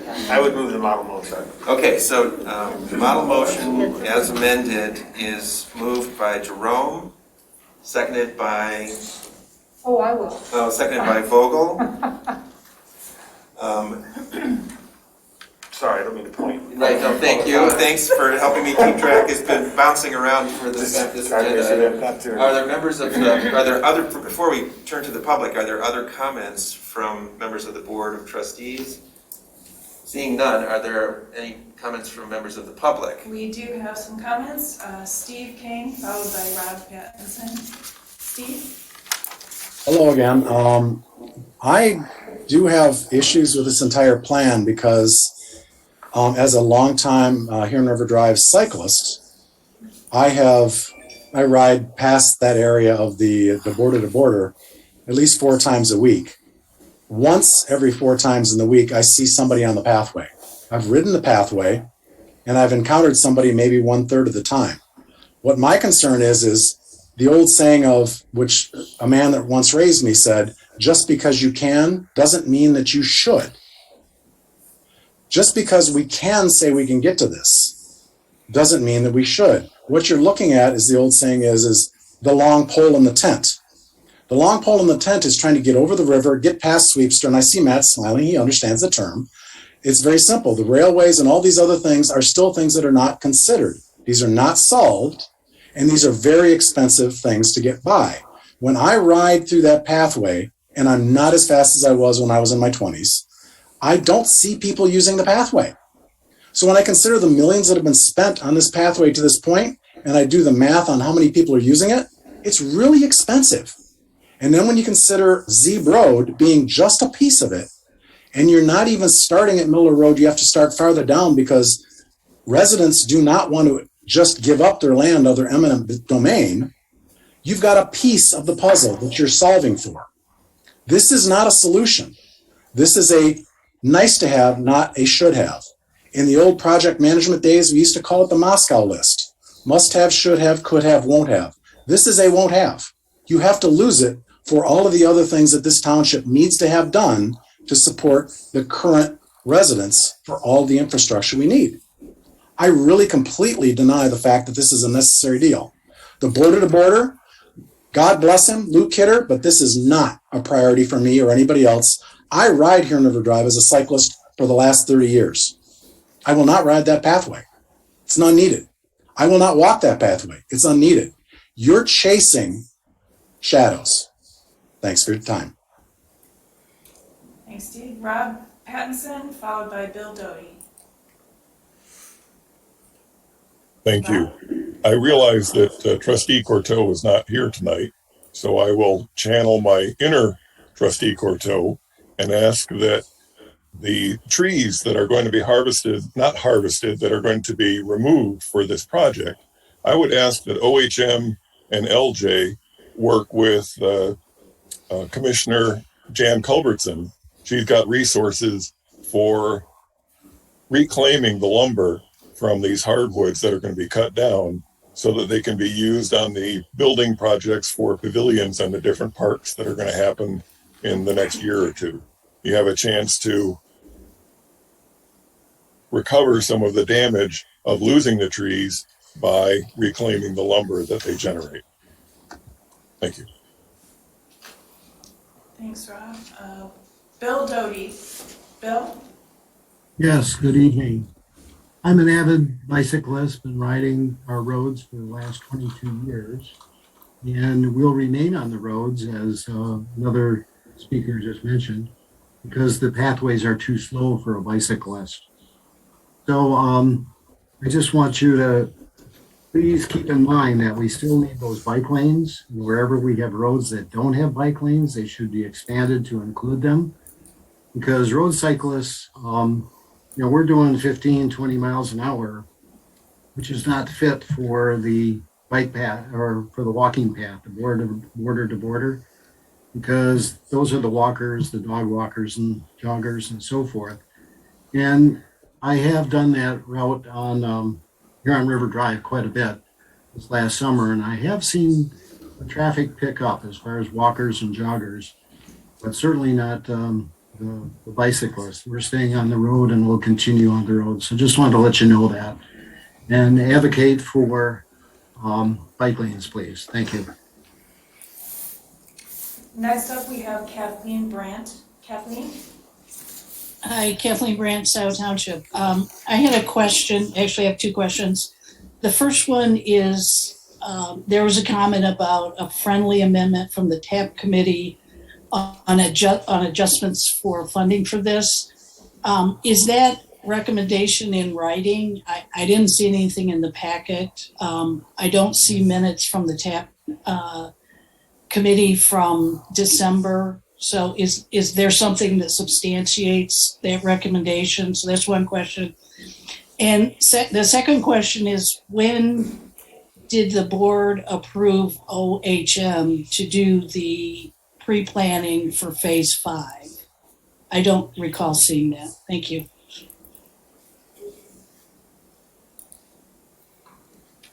We have no other hands up at this time. Trustee Jerome. I can't respond specifically to that question, but I would like to respond to some of the comments that were made. One, we have been in discussion with OHM with regards to possibilities for the trees and repurposing of the trees. The contract was bid in a particular way, but we're still looking at opportunities to do that. So the Parks Commission had in discussions at another meeting with OHM and TAP talked about that opportunity, one. And two, I would recommend for anyone, I understand that the view that that's not being used as vigorously right now is because it dead ends at Zeeb Road. The continuation of the path was to be done this year. It can't because of contacts with issues with Amtrak. I will say, if you want to go to the border-to-border website and or Washtenaw County, they actually did a ticker on the pathway that registered tens of thousands of individuals using it. I actually use it daily, and I encounter minimally 10 to 15 people always at any one time, and I only walk for a very short period of time. So I would vigorously say that there are many people that are using that. And please, go look at the records. They actually did a study of it during the pandemic to demonstrate just how powerful and used that Willie was. So I just wanted to make those comments.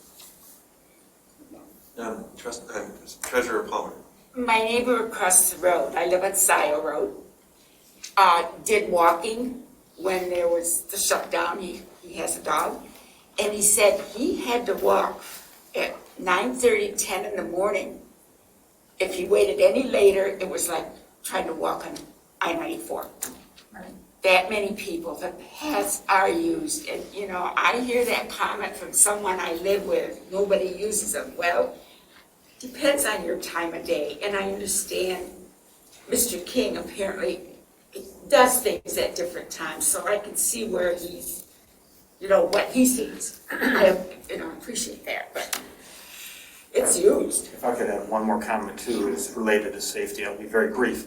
Actually, people, what they do right now is they actually park down at the Burnstoke Preserve and walk up on the road to cross over the Amtrak track to get to the parking area, to get to and use the parking lot after they come from the subdivision. So it's actually quite unsafe as it is.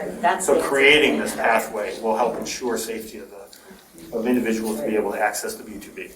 I'm done. Any other comments? Yeah, I have a question for either Jane or Matt. Matt, where exactly, or to as much as we know, is phase 4? From where to where? Yep. Phase 4 will take off exactly where it ended. So just at Mr. Kangus's driveway, and then continue north. And it's about 600 feet south of Peters Road is where we're going to terminate. There's a pretty deep ditch and a drainage crossing, a steep driveway and retaining wall that have to be dealt with as part of phase 5. And just to pile on that, phase 5, we were authorized as part of phase 4 design to do some of the preliminary permit vetting, environmental stuff to basically just get milestones, timelines, identify permits, and get lead times out, because some of that, the Amtrak Eagle permit with the river crossing, those take extreme amount of planning and permitting. So that was part of the phase 4 design. So the actual phase 5 design, the detailed design, has not started yet and has not been authorized. Okay. And do we have all the easements or a plan A, plan B for this entire stretch? For phase 4? There's 2 easements that need to be finalized and signed, but basically in agreement. Everybody's been working hard on achieving those, but basically one comment came back with one resident, and they're in agreement with there's an additional 27-foot easement off of the right of way, and there's an area where the pathway's coming through and cuts by the road and then cuts out. The resident wanted to amend that easement just to make it a little narrower where the land wasn't needed. And then another applicant, actually, to save additional trees, wanted the pathway to come further into their property. So there's an add-on to the 27-foot easement. Both of those residents are very much motivated and agreeable. They just have to sign the dotted line, and those should be wrapped up in the next week or so. Great, thank you. Trustee Vogel. Yeah, and I'll just address, I think it was Kathleen Brandt's question about, is this consistent with the TAP recommendation? OHM was keen to have this voted tonight's meeting to get the steps in place for the work that's required during the winter. So the recommendation tonight is consistent and reflective of all the discussions at TAP in previous meetings. At February, we'll make a formal recommendation to allocate funds this way. So it is consistent with all of our discussions, and we'll formalize that when we meet in February. So TAP was one of several committees that did not meet because of lack of quorum. Well, we met in January. Oh, you did meet in January. But we didn't know this was going to hit the board agenda this quickly. Oh, we were I see. anticipating we would have one more meeting.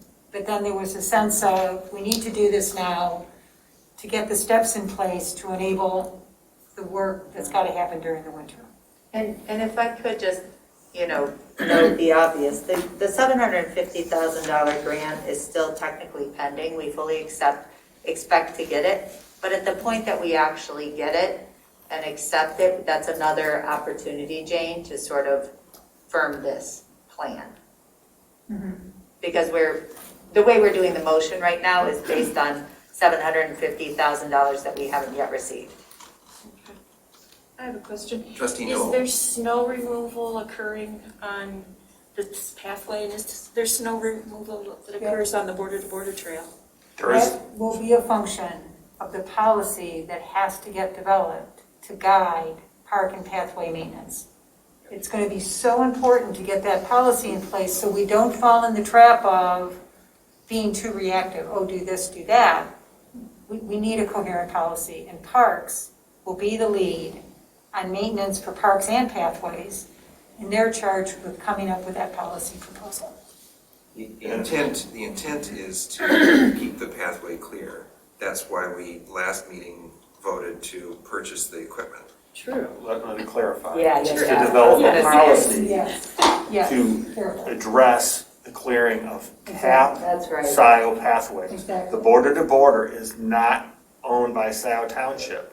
Oh, I didn't And think the it. border-to-border is not cleared. And you're not talking necessarily about 365 days a year. It is not cleared. The border-to-border is only cleared from the parking lot to the restroom in Dexter Huron. It is not cleared from Z to Dexter Huron. It is not cleared from Dexter Huron to Dexter. I just want to be clear about that. That is not, we haven't discussed that. It's not saying that we couldn't as a township take that on, but it is currently not cleared in any way, shape, or form. There is a portion of it that's cleared in Dexter itself, and part of that is done by the a unit of housing that's nearby, as well as I think there's a city function that I'm not totally clear on that. But that is the only area that is cleared on a regular basis. I assumed that you were talking about the Scio Township portion of the pathway. That'd be the tap side. Well, I meant both. Oh, I oh, wanted you did. Okay, to know sorry. about the border-to-border trail too. That is a separate question. And I would assume it may matter how things are funded as well. With federal funding, if any federal funding, there's probably certain ADA clearance requirements. I don't know. It's just another thing to consider. That's all got to go offline. There's a lot of work to be done there. You mean, well, yeah, we can develop path strategy. Yeah. I see there's more to this discussion about pathway maintenance than Big time. Absolutely. we're going to address right now. Right. Oh, Right. absolutely, Right, it was right to make the decision about Parkland because it just serves such a resident demand, but it's so critical. And I think we're all beginning to grasp just how multi-layered this is. It needs a robust policy. Yeah, absolutely. Okay, we should move on. Yes. Okay, so we have a motion. I don't think we have voted on it yet. We've not voted on it in a second. We have a second. I had public comment. Right. We've had public comment. So now we may call the question. Since this is, I'm assuming, since this includes funding, it's a roll call vote. It doesn't have to be, whatever you want. Well, okay, I would suggest that we have a roll call Okay. vote. And who's second? The second was, The second Jane was was Vogel. yeah.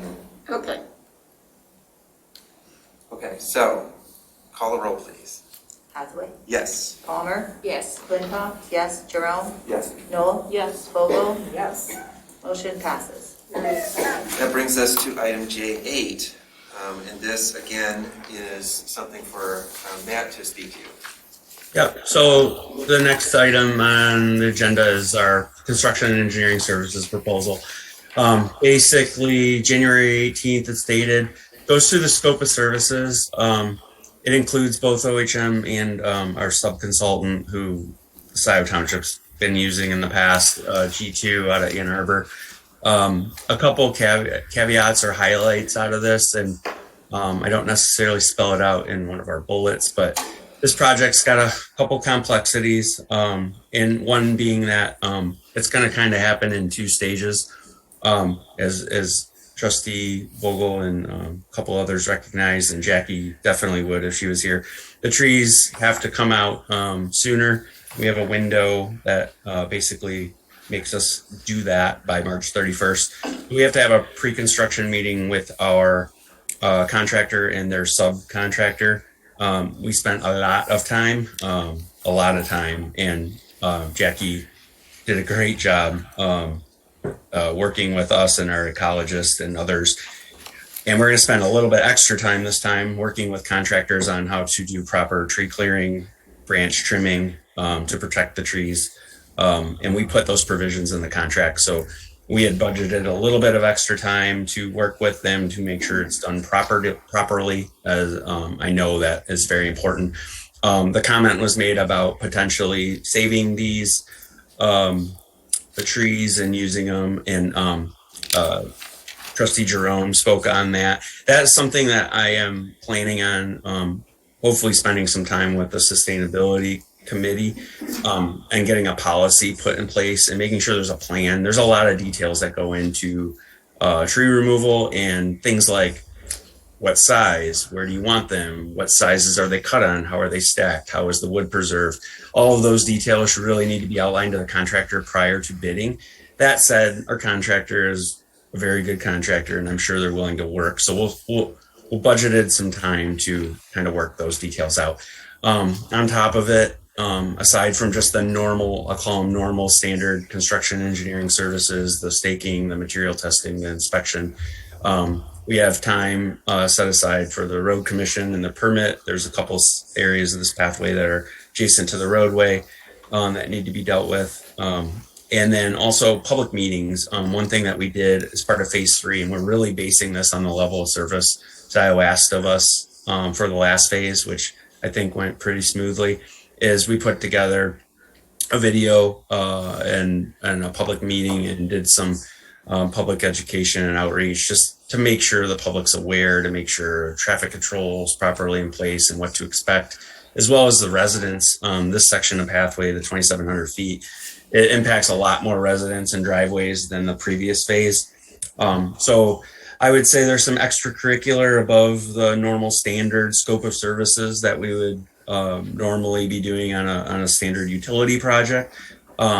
So that said, the fee outlines on the second page what's OHM under construction engineering services and then what's G2. So any questions I'd be happy to answer, but pending approval of this tonight, our goal is to start moving contracts to LJ for execution, and we should be able to get those back to the township for proper signatures and full execution in about 2 weeks. Trustee Vogel? Yeah, I'll offer a quick observation. And again, it's just a very positive reflection on OHM. I was initially concerned when I saw this number, because in my mind, the ceiling is 15%. Border to borders experience, contract in general, construction in general, you don't want to go much beyond 15% for the construction management, project management of the effort. I think this is an exception, and for this reason. It is because of the really great partnership with OHM in the field that LJ was able to come in with the lower bid. So what felt more fair to me as I was evaluating this is to assess 15% of sort of an average of the various bidders. And so I just took $1 million. Many of the bids came in high of that, a few bids came in low. 15% of $1 million construction project is the 150 that's being proposed, 150,000.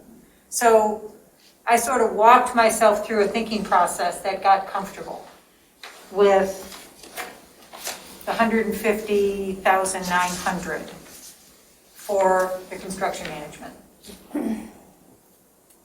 And Jane, just to add to that, we wrote this proposal and had it prepared even before we opened bids. And I mean, I think it's great that you guys got bids that came in under our engineer's estimate. That's our goal. Honestly, we kind of like to be the middle bidder when we come up with our engineer's estimate, but we tried to stay within the 15% of our engineer's estimate. That was really the goal.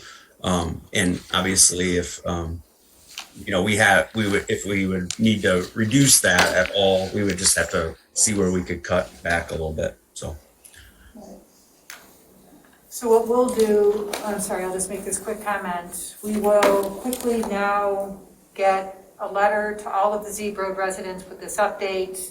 We'll partner with OHM to do the quick video, And I don't recall that we did a public meeting because we were sitting in the midst of COVID. It was the video. Yeah, we did the video. Really served a great purpose. It was on the website, we sent the link out, so we'll do those same two things. And work continues to secure those last two easements that are poised and ready to finish up that work. Are there other comments or questions? Clerk Flintoff. Yeah, I have a suggested edit to the amendment to the model motion and then a comment. It would be a motion to waive the township bidding requirements set forth in the township procurement policy and authorize the supervisor to accept the attached Zeeb Road Phase 4 Construction Engineering Services proposal from OHM Advisors to be funded from 208-753-821 from Fund 208 Fund Balance, period. My comment, Matt Parks, you do such a wonderful job for the township. I love working with you. I also know that we've had this conversation about how the township spends only about 19% of our expenditures on staff, a tremendous amount on outside professional consultants. One of the first things I asked David to look at is our contracting practice with our engineer, OHM, and with our planner, Carlisle Wortman, to make sure that we're getting the most competitive bid. Because time and time again, what we do is we waive the bidding process for OHM and for Carlisle Wortman. And I do know that with the project manager position that we've had posted for quite a while, you even helped inform that, Nat, with kind of what some of the duties and credentials would be for that person. So I don't think that there's going to be, I presume we're going to be working with OHM for a long time. That said, some of these tasks are things we should be able to do in-house in the future. And somehow, I want to make sure that we can, if we don't have a competitive bid process each time, to at least competitively bid out for full service engineering services periodically. And so I just share this as an example here. I'm very supportive of it, but I think it's a structural thing. I will remind the board of the $9,000 contract that we spent a long time discussing with Woodhill, a non-bid contract not so long ago. So just to give some perspective, the entire consulting budget for finance over 2 years has been $80,000 since April of 2020. And so I just want to put that into perspective when we go through for OHM and for utilities and some of these other ongoing no-bid contracts. That's it, Will. Are there other comments from members of the board? Treasurer Palmer. I just want to make the board, Kathy's very aware of this, I know, and the public that's attending tonight, that we have the pathways, the things we're doing for our citizens because of the dedication of OHM and Carlisle Wortman. They are, well, Carlisle Wortman just works with public entities. And OHM, I know, has different divisions, but it's their dedication and passion as to why we have it. Sometimes the competitive bid process isn't necessary, depending on your relationship, certainly necessary with some consulting needs. Right. I think we have a vote in front of us. Well, we still have some comments. Is everyone on the board commented who would like to comment? Members of the public, are there members of the public who would like to comment?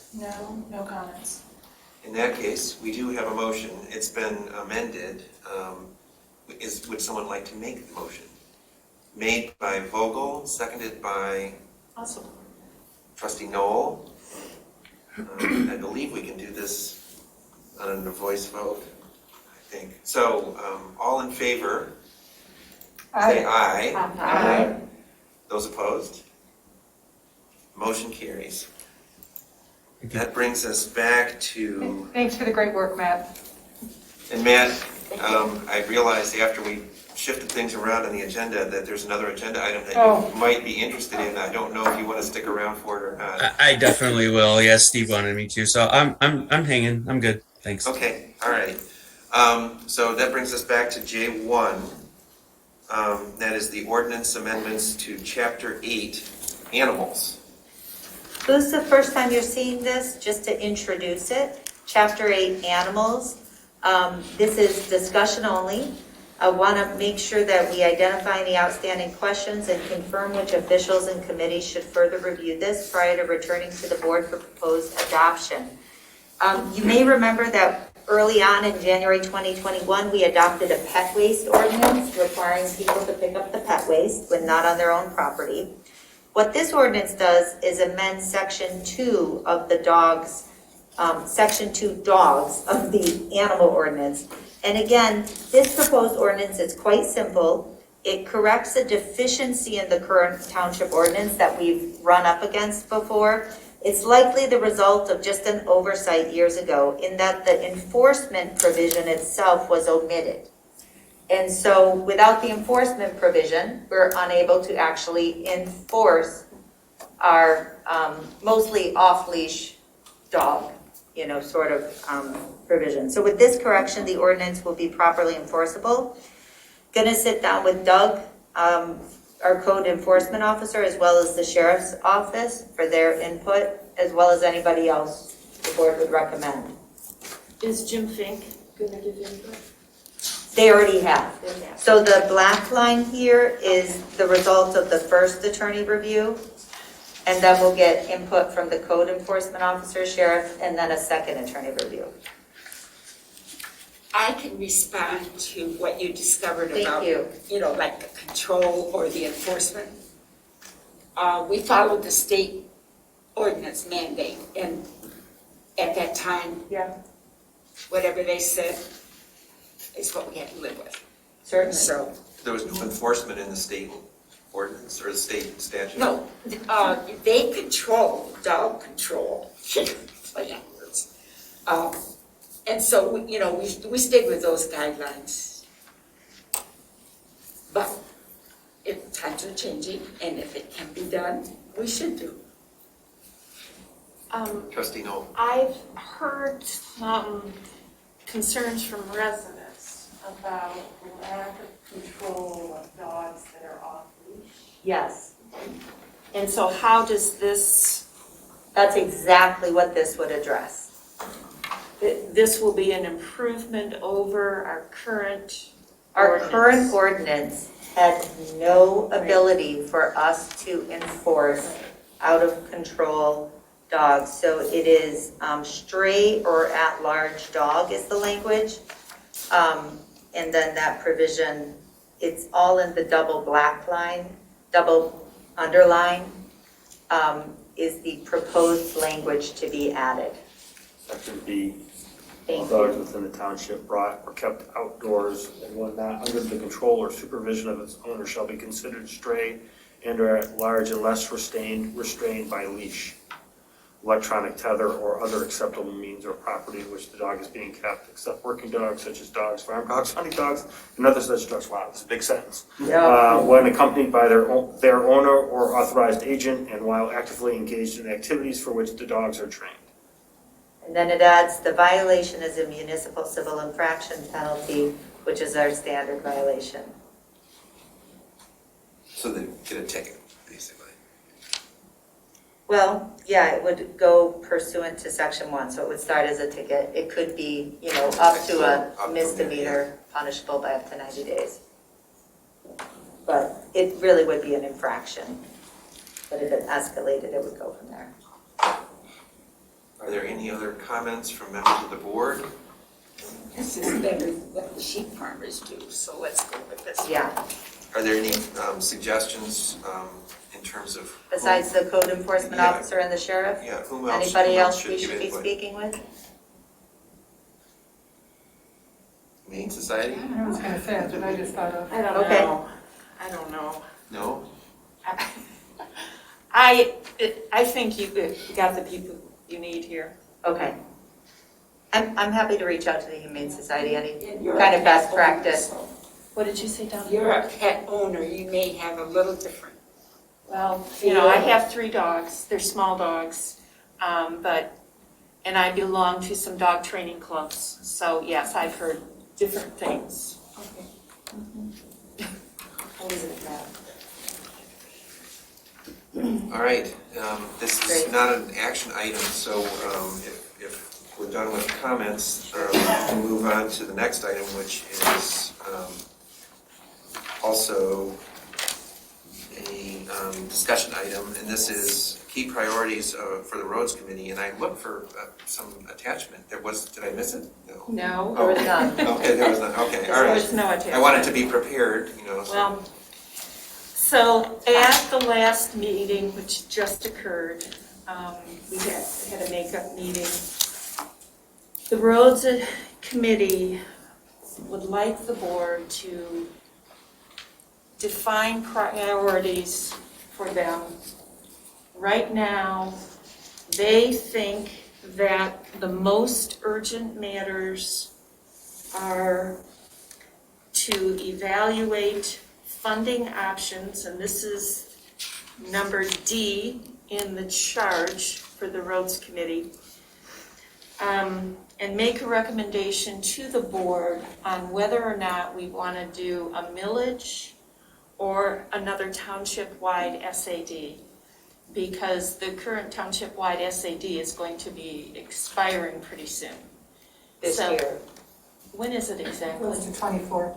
The winter tax bill 2022 is what it is. That's what I thought, this coming year is Yeah. last year that you can apply, so we need to move on it. Yes, yes. So we're ready to. Yeah, winter tax bill 22. Whatever.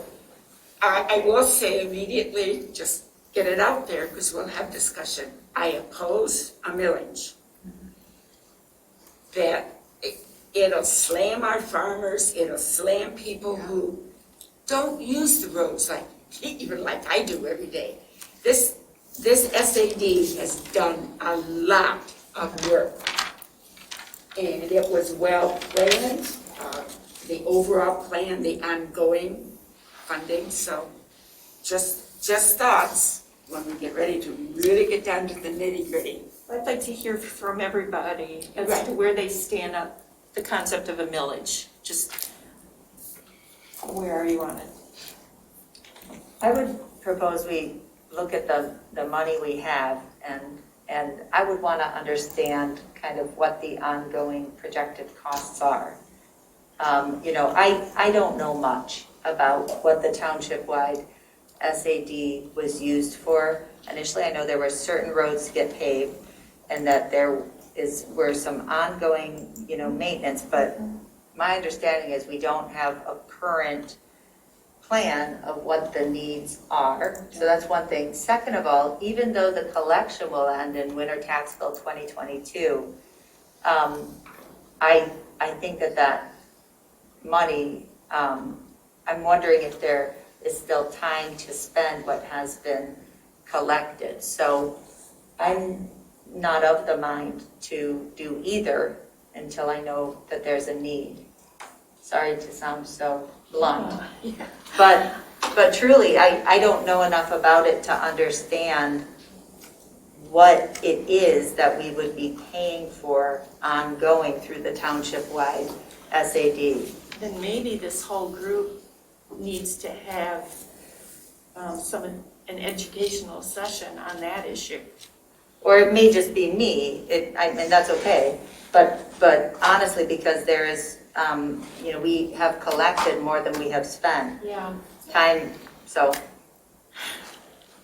I think said differently, it's very appropriate as this 10-year assessment comes to a close that there's a reporting to the board of its use. What drove it initially, what projects have been completed, what projects are anticipated. I mean, the group's got to sort of build the case, right? We're still learning. Yeah. Everybody in the group is learning. Well, that's what I really noticed, that what I've noticed about conversations about this road assessment is, I've always had this impression, it's like we talk about it like it's over there, but I've never sensed anybody's really got their arms around it and asserted a strategic plan and here's our That's intent true. and here's where we're going. Yeah. So I think it's a wonderful opportunity for this group to recognize what has been done and really to assert a plan going forward. And I think your real historians are both Patrick Shields and David Reed. And, I mean, those are And the Luke guys, Hitter. and Luke Hitter, those are the guys who really have been involved with this from the get-go. But Kathy, it's a great opportunity for this group. Yeah, it seems like it's a little turned around here. I mean, the Roads Advisory Committee is asking for advice from the board, and I thought where you were going to go is saying, well, these are the things that the Roads Advisory Committee sees as sort of all of the different parts, you know, on the list of charge items, these are the things that we see as high priorities. I am going there. Oh, okay, so, all right, maybe we can work through the list instead of getting stuck on a particular item. Okay, so the roads, I'll look at his hand up. Well, and I would just say briefly that I agree with the clerk. And I can't develop a funding mechanism for a project that I can't develop a cost for because I don't know what the project is. So I think we need to do that sort of background to develop exactly what we're trying to accomplish with the roads. And then we would look at the cost associated with what we're trying to accomplish. And then we would look at how we would try to fund that cost. It's a cart and horse issue to me. Well, the cart and the And I horse have do to go on some kind of appreciate- road. I do appreciate, Kathy, that you need more analysis of how the money's been spent, and that's something I can work on Okay. with David. We're gonna We'll figure that out, because Yeah. We're gonna need that. not in one Some of place. the initial priorities, but let's get Yeah, all of put it together in a meaningful Okay, way. so basically, the two top priorities that have been established are this, evaluate our funding options regarding this millage or a possible township-wide SAD. I mean, first we've got to pull all of that together.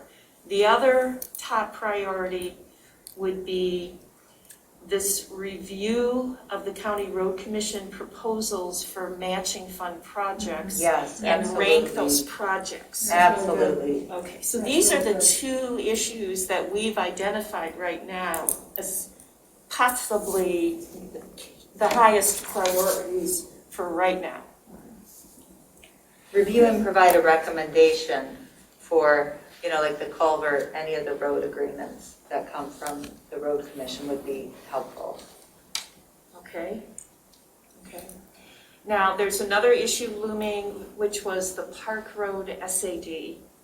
And that we've not discussed that as a group. Ever. So are we okay putting that down the list a bit right now while we focus on these two issues? What was bumping it up? Oh, go ahead. Well, so I think Linda Smith believed that this was a high priority for the township based on discussions with Will. That's my perception. Okay, so the real thing that's bumping it up is that it's related to the Trailwoods subdivision. Right. So Trailwoods has a development agreement with the road commission that they will pave Stabler Road and create crossings over the, the Honey right. Creek, and then they'll pave the portion of Park Road that that sort of fronts on, or their property sort of fronts on. And that only gets you, halfway down Park Road from Stabler Road. So that leaves that section between there and Zeep Road as a dirt road to a paved road. So if you were going to get the sort of maximum economy of scale out of the situation, you would try and have the paving continue at the same time that they're doing their work to continue all the way to Zeep Road. Likewise, the Trailwoods project has, as a part of its development agreement with the township, a commitment to create non-motorized pathways both along Stabler and Park and through the middle of their development. There's a woods, and this pathway would go through the woods and north to connect with an existing pathway segment that comes down from Jackson Boulevard to the east of Menards and comes to an existing footbridge that currently goes nowhere because the pathway isn't built. But once that section of subdivision is built, that pathway will continue down. And the idea is that that pathway likewise could connect to a pathway that would then bring you out all the way to Zeeb Road. So there's an opportunity to sort of kind of piggyback on the Trailwoods development agreements for both road paving and pathway construction. That's what is sort of driving the timing of the project. And not to belabor the point, but if you have this paving completed by the Trailwoods subdivision, it will connect to the rear entries to both of the subdivisions, the French Country Estates and Arbor Point. So if you don't, at that time, pave the dirt portion, it'll create more traffic through those subdivisions by virtue of people trying to connect to the stay on the paved surfaces and avoid the dirt road. People do that? Do people do that? Yeah. Oh, yeah. Of course Okay, they do. I didn't know. Okay. Yeah, they do. Supervisor Gephardt. Oh, Trustee Vogel. So what I hear in that, Kathy, is the timing for a consideration of an SAD for that last section of Park Road. The timing is really informed by the timing of Trailwood meeting its obligations on its frontage on both Stabler and Park. Two other data points that I think are important. Arbor Farms, in their bylaws, Arbor Point, in their bylaws and covenants, already have some agreement of a contribution to a road SAD for that paving. French Country does not. That's a data point. The other data point, from a TAP concept map point of view, the whole loop in the southwest quadrant, we have a potential pathway farther west with Woodview.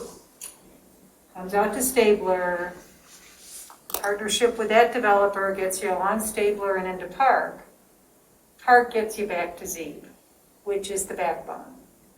So in paving that last section, as Supervisor Hathaway said, you also get, we would also look to have it include the final segment of the non-motorized pathway all the way to Zeeb.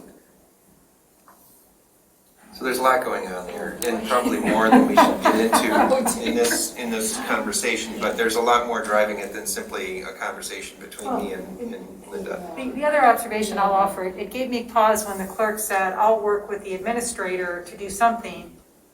This is the role of the administrator to sort of figure out where the township voice is in that 2-year period without a manager. I remember partnering with the supervisor and having meetings at the road commission, and they were so thrilled to have somebody to connect to in Scio Township, because the former manager was a consistent communication touch point. You two need to decide who's that going to be. Well, we already assigned it to the So administrator. it is you. The board did. Then I think that's a really key interface that's got to get reestablished. And then as you continue your assessment, state of the township, you look forward to staffing needs, we really need to think more broadly about the full range of our boards and commissions. Again, such a tremendous strength in this township are the residents, the resident volunteers on these boards and commissions, and they've got such experience and expertise they bring. Don't want to do anything to compromise that. But there's an important question to take on. What little bit of staff support do you need at the road commission? What does TAP need? What does Parks need? It's a bigger question than just Parks and Pathways is what I'm saying. What minimum amount of staff support would really enable that group to be successful? No, I'm wondering, David, if you might want to attend some of these roads advisory committee meetings. Because we're just getting going. I mean, we've only had 3 meetings. Yeah. And we're just getting going, and it's all, everything's kind of coming together, so. They are always on the first Wednesday of the month at 6:30. And as a practical point, Will, the documents you guys just flagged, make sure, get those to Kathy. Which document is that? You talked about the development agreement, the Oh. the HOA covenant, those things. I think that you were holding those when working on the park. Why don't we plan to sort of get together and talk about these things? To go through and I it, can make sure that I can convey to you whatever documents I have that would be helpful. I think you also have some other resources, Joe. Joe Maynard. Yeah, Joe Maynard. He's going to speak at our next meeting. Yeah, I think he's very knowledgeable about the early thinking about the Park Road So I wonder if we're at a point in this where we should now take it offline. Yeah, I think We should now take this offline. We're getting into a level of important detail. Well, do you feel like you have enough direction Well, from the board? okay, so I think, I hear from all of you that there's agreement on working on the recommendation to the board for either the township-wide SAD or a millage. And I'm hearing some people don't want a millage. Well, I think there's also a question about sort of backing up from the funding source. Sort Not of the right question yet. Well, I sense that people wanted to hear sort of how the money was spent from the road SAD. So they want a report. They want kind of a summary, a report of what happened and sort of what's proposed. And I don't know that the road advisory committee is in a position to say this is what's proposed going into the future, because it seems like you're still sort of getting your feet. Exactly. But I think, in some ways it would be a sort of, if we were to go forward, these are the categories of things that might be included in, expenditures from some funding source aimed at roads. Okay. And the other thing that you asked about, I think, is actually going to be coming up very quickly. We're going to be having recommendations from the road commission for projects for this coming year. Yeah, that'll be great. So I think that's a conversation that probably will happen sooner than the road funding one, but both of them need to move forward. And the Park Road SAD, I think even the one meeting that I attended of the Roads Advisory Committee, the first meeting, there was some discussion about how responsive the township needed to be to the timing of the construction schedule. And so that's a good question to start with. Should that be driving the townships moving forward with this as much as it was? I really think the 2 key resources for you, Kathy, are the supervisor and the administrator. The administrator with the future role with the road committee, the administrator, the supervisor, given all of his background. Jessica, help me understand how you see your role in this. Well, thanks for asking that twice. The funding analysis about what has been spent, what's left, all of that, the fiscal analysis. David and I have been talking a lot about the types of fiscal analyses we're not able to do in-house. I see. So helpful to understand. That would be helpful. I know. Okay. So anyways, the other thing that came up, Will, and it was kind of an observation during the 4 neighborhood SADs, and something we talked about somewhere along the line in one of our meetings. I would recommend, and David, this might be something you can help the roads committee with, that we have a bid for whoever our engineer is gonna be to help with neighborhood SADs. If it's our engineer or whoever, because kind of doing it piece by piece, and I think we've talked about some of this, Will, because, and you may remember, Donna and Kathy, a couple years ago, we started paying Washtenaw Engineering to do some of that project piece, and we learned a lot about how to communicate better with neighbors, and it's, was the transition, lots of things going on, COVID, but I think that putting together kind of specs of what we expect that engineering project management support to neighborhood road development to be, and then kind of set up those expectations. So whether it's the project manager, David, or the project manager plus an engineer doing that, or a volunteer. Okay. Just a time check. Yes, we have spent some time on this discussion. I think it's been helpful. I hope it's been helpful. Yeah, it's been helpful. One comment, if I may. You asked about board meetings. Now, the next one is February 2nd. Is that I correct? don't have my calendar with me. That sounds right. Okay, I've already been asked to attend that one. Oh, good. So Okay. that one's already scheduled. Okay. This is the Roads Advisory Committee. Yes. Okay. Yes. Did Linda ask you? Yes. Good. Okay. Okay, let's move on from that discussion item to an action item. This is Warsha Kulkarni's completion of employment probation period. And I don't know if Warsha is watching, but... No, this is me. Just you. This is me. She asked if she needed to be here, and I said, no, not really, unless you don't want to. Basically, this is a matter of procedure, as you may recall in the in the employee handbook, there is a 90-day probationary period. Warsha has satisfactorily completed that, and basically, in order to remove the probationary status, it needs formal board approval.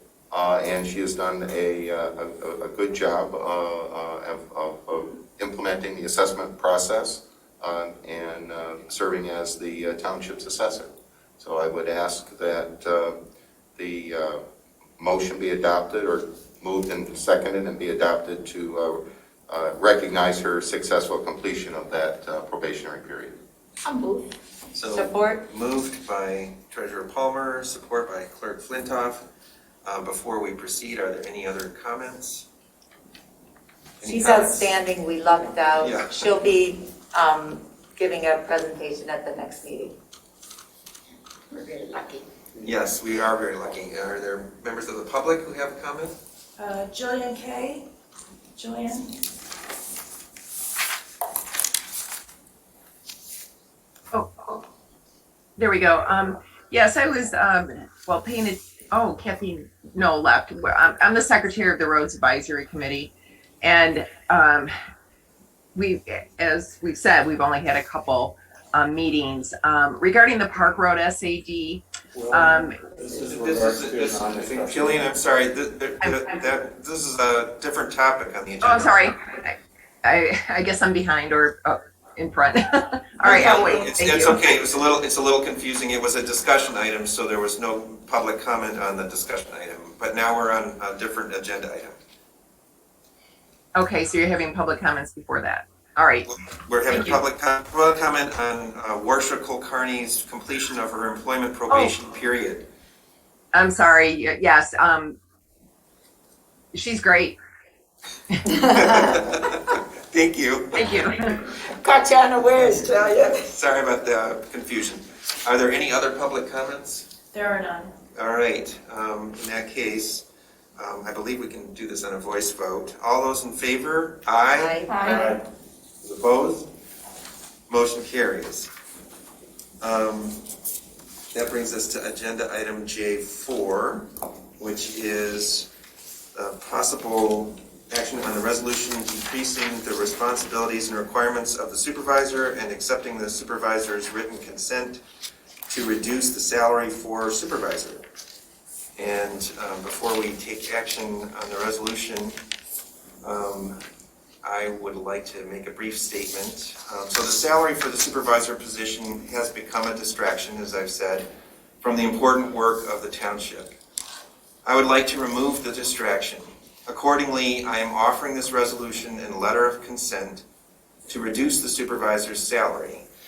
My understanding is that this is the only means by which an elected official's salary can be lowered during their term of office. I am not planning to work less than full-time. I'll just be accepting lower pay. So it's a money-saving bargain for the township. One would think that this action to reduce my own salary would be met with grace by those who felt that my pay raise was somehow wrong. Surprisingly, I have encountered criticism and even opposition. Instead of working with me to facilitate this gesture toward peace, there are those who would prefer to continue making war. The obstacles being placed in the way of accomplishing this aren't really understandable, except when viewed through a political lens. By making it difficult for me to reduce my own salary, there are those who hope to score some type of political points, to fuel other attacks, such as a lawsuit against the township and a recall campaign. I hope that tonight we can put the partisan politics aside and proceed with this plan to resolve the conflict so we can turn to the real work of the township. I am replacing the longer letter of consent dated 1/21/22 with the following shorter letter. This is January 25th, 2022, to the Board of Trustees from Will Hathaway, Supervisor, my consent to the proposed reduction in salary for Supervisor. The salary for the position of Supervisor has become a distraction. I propose to reduce the Supervisor's salary to remove this distraction and allow the Board to focus on the work we were elected to do for the township. I, Will Hathaway, the duly elected Supervisor of the Township of Scio, Washtenaw County, Michigan, consent to the reduction of salary from $72,000 per year to $40,000 per year, effective December 1, 2021, to coincide with the start date of the Township Administrator, which will naturally result in a diminishment of the responsibilities of the office as described in the job duties of the Township Administrator adopted by the Township Board on August 17, 2021.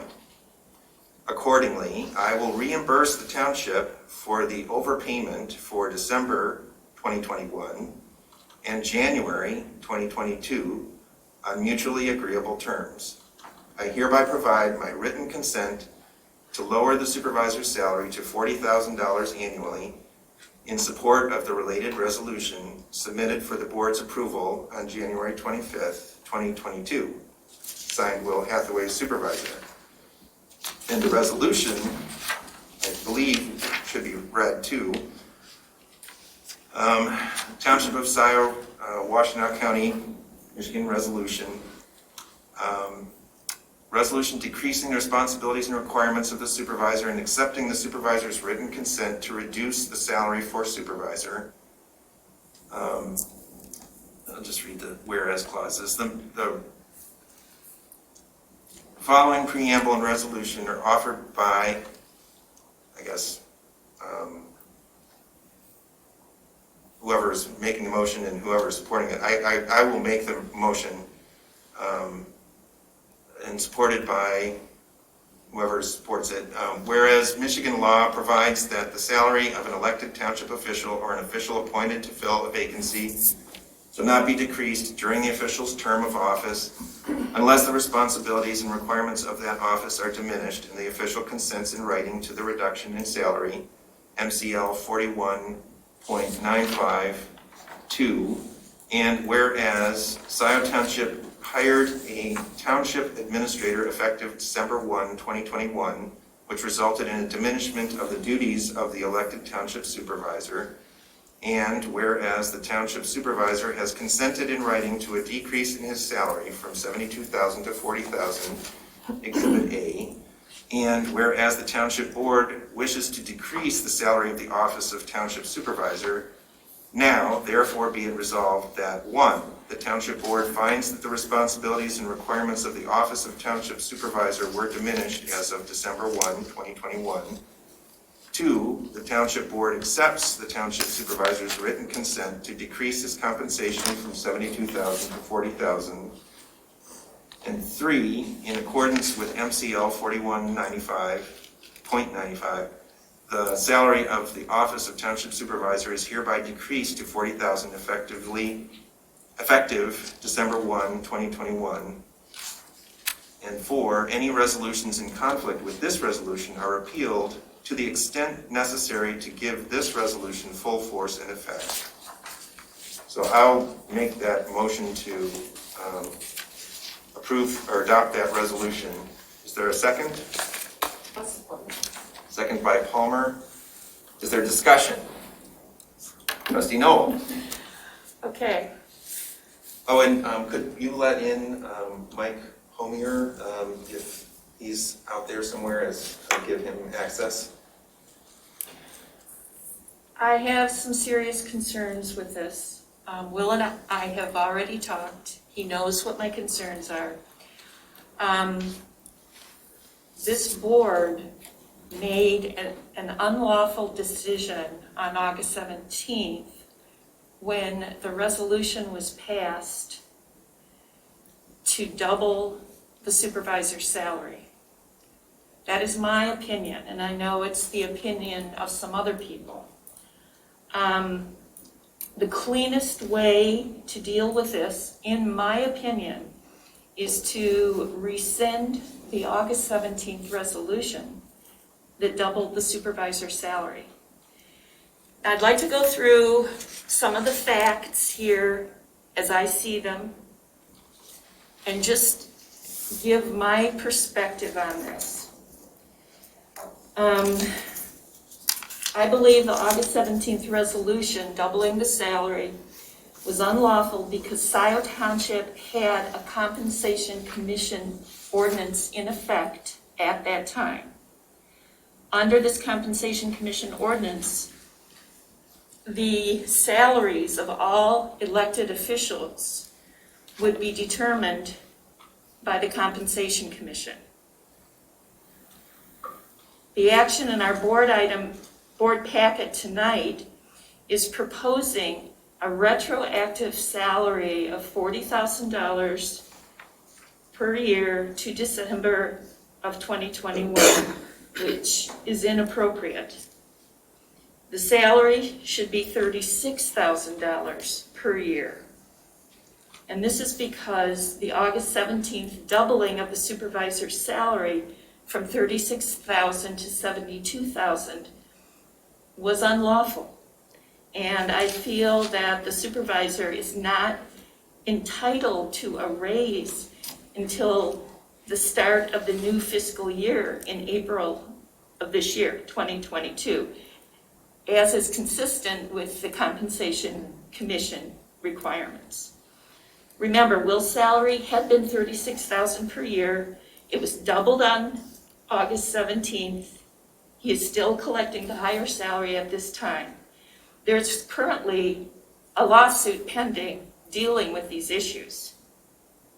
The Compensation Commission determined that the supervisor's salary should be $40,000 per year, and this will take effect in April of 2022. The board should not, once again, try to circumvent the provisions of the Compensation Commission. The court has yet to resolve the issues in the lawsuit. The August 17th Scio resolution might be voided by the judge. We'll see what happens. We don't know at this time. So I guess my main message is, let's not make the same mistake again. I think it's inappropriate to do it this way at this time. Now, in our discussion today, Will said, well, let's talk to Mike Homier about it tonight. And I said, fine, I'm agreeable to that. And I had proposed the idea of rescinding the August 17th resolution. And so one of the questions we're going to put to Mike tonight is is that an option in this case? So, I don't know if he's on, but. Mike, is Mike on? Teresa? He is. Can you elevate him to panelist? He is. We got some input from the public too before Mike responds. No.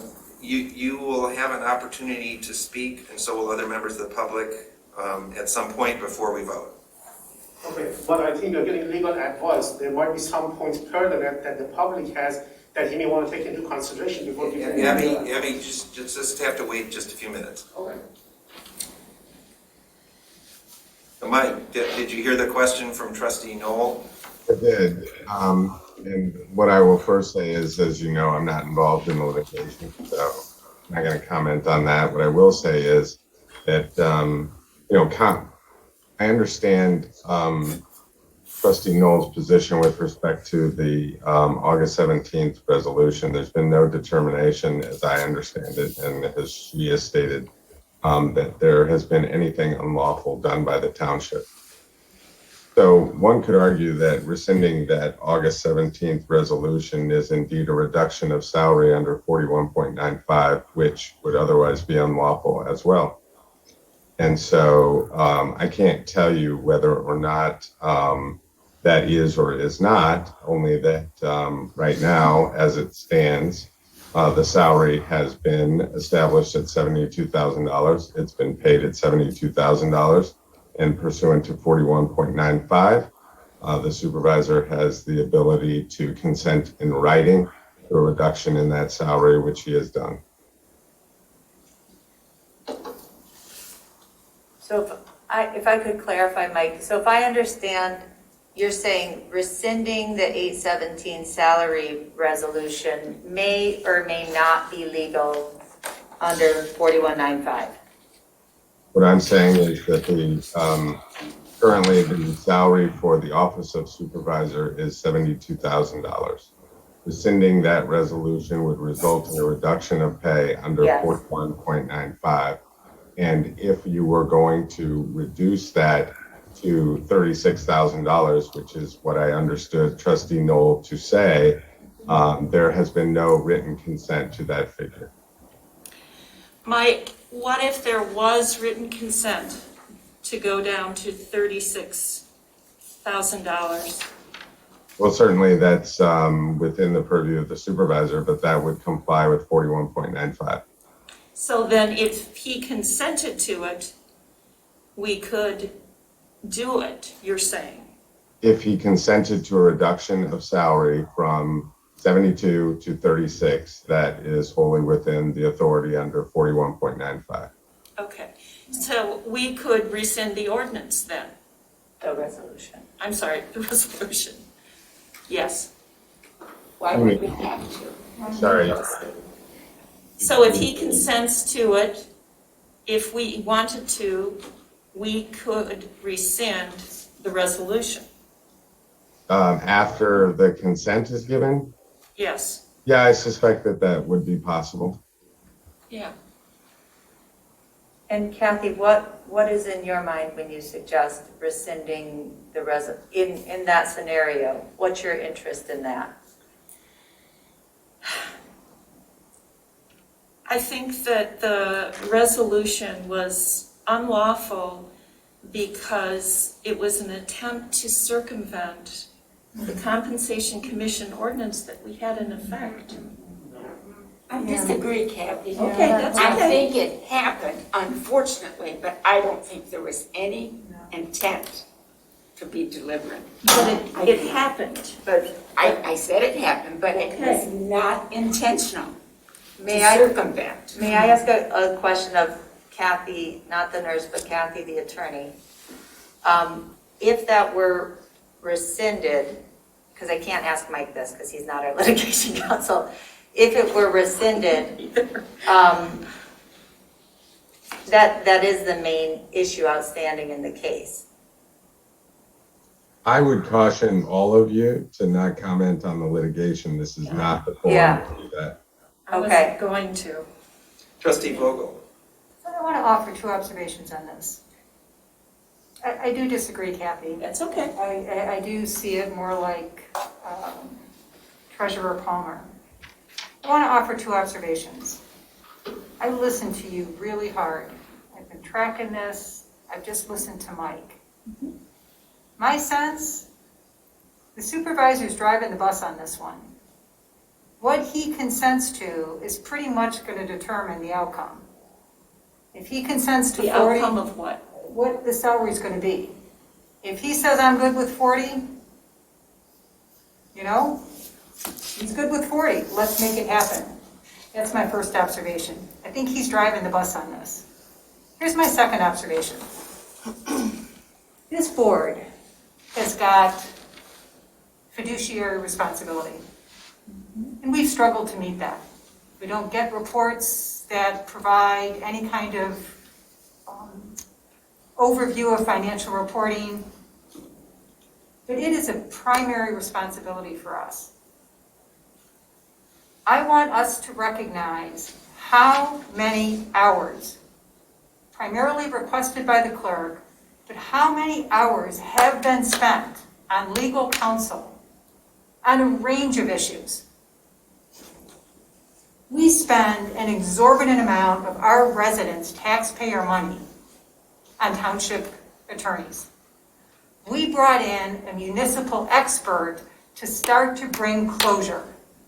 All of the opposition, all of the pushback, all of the conflict that we have spent so many hours with Jim Fink trying to mediate, and we go to this attorney or to that attorney, that's real money that this board needs to be responsible about spending.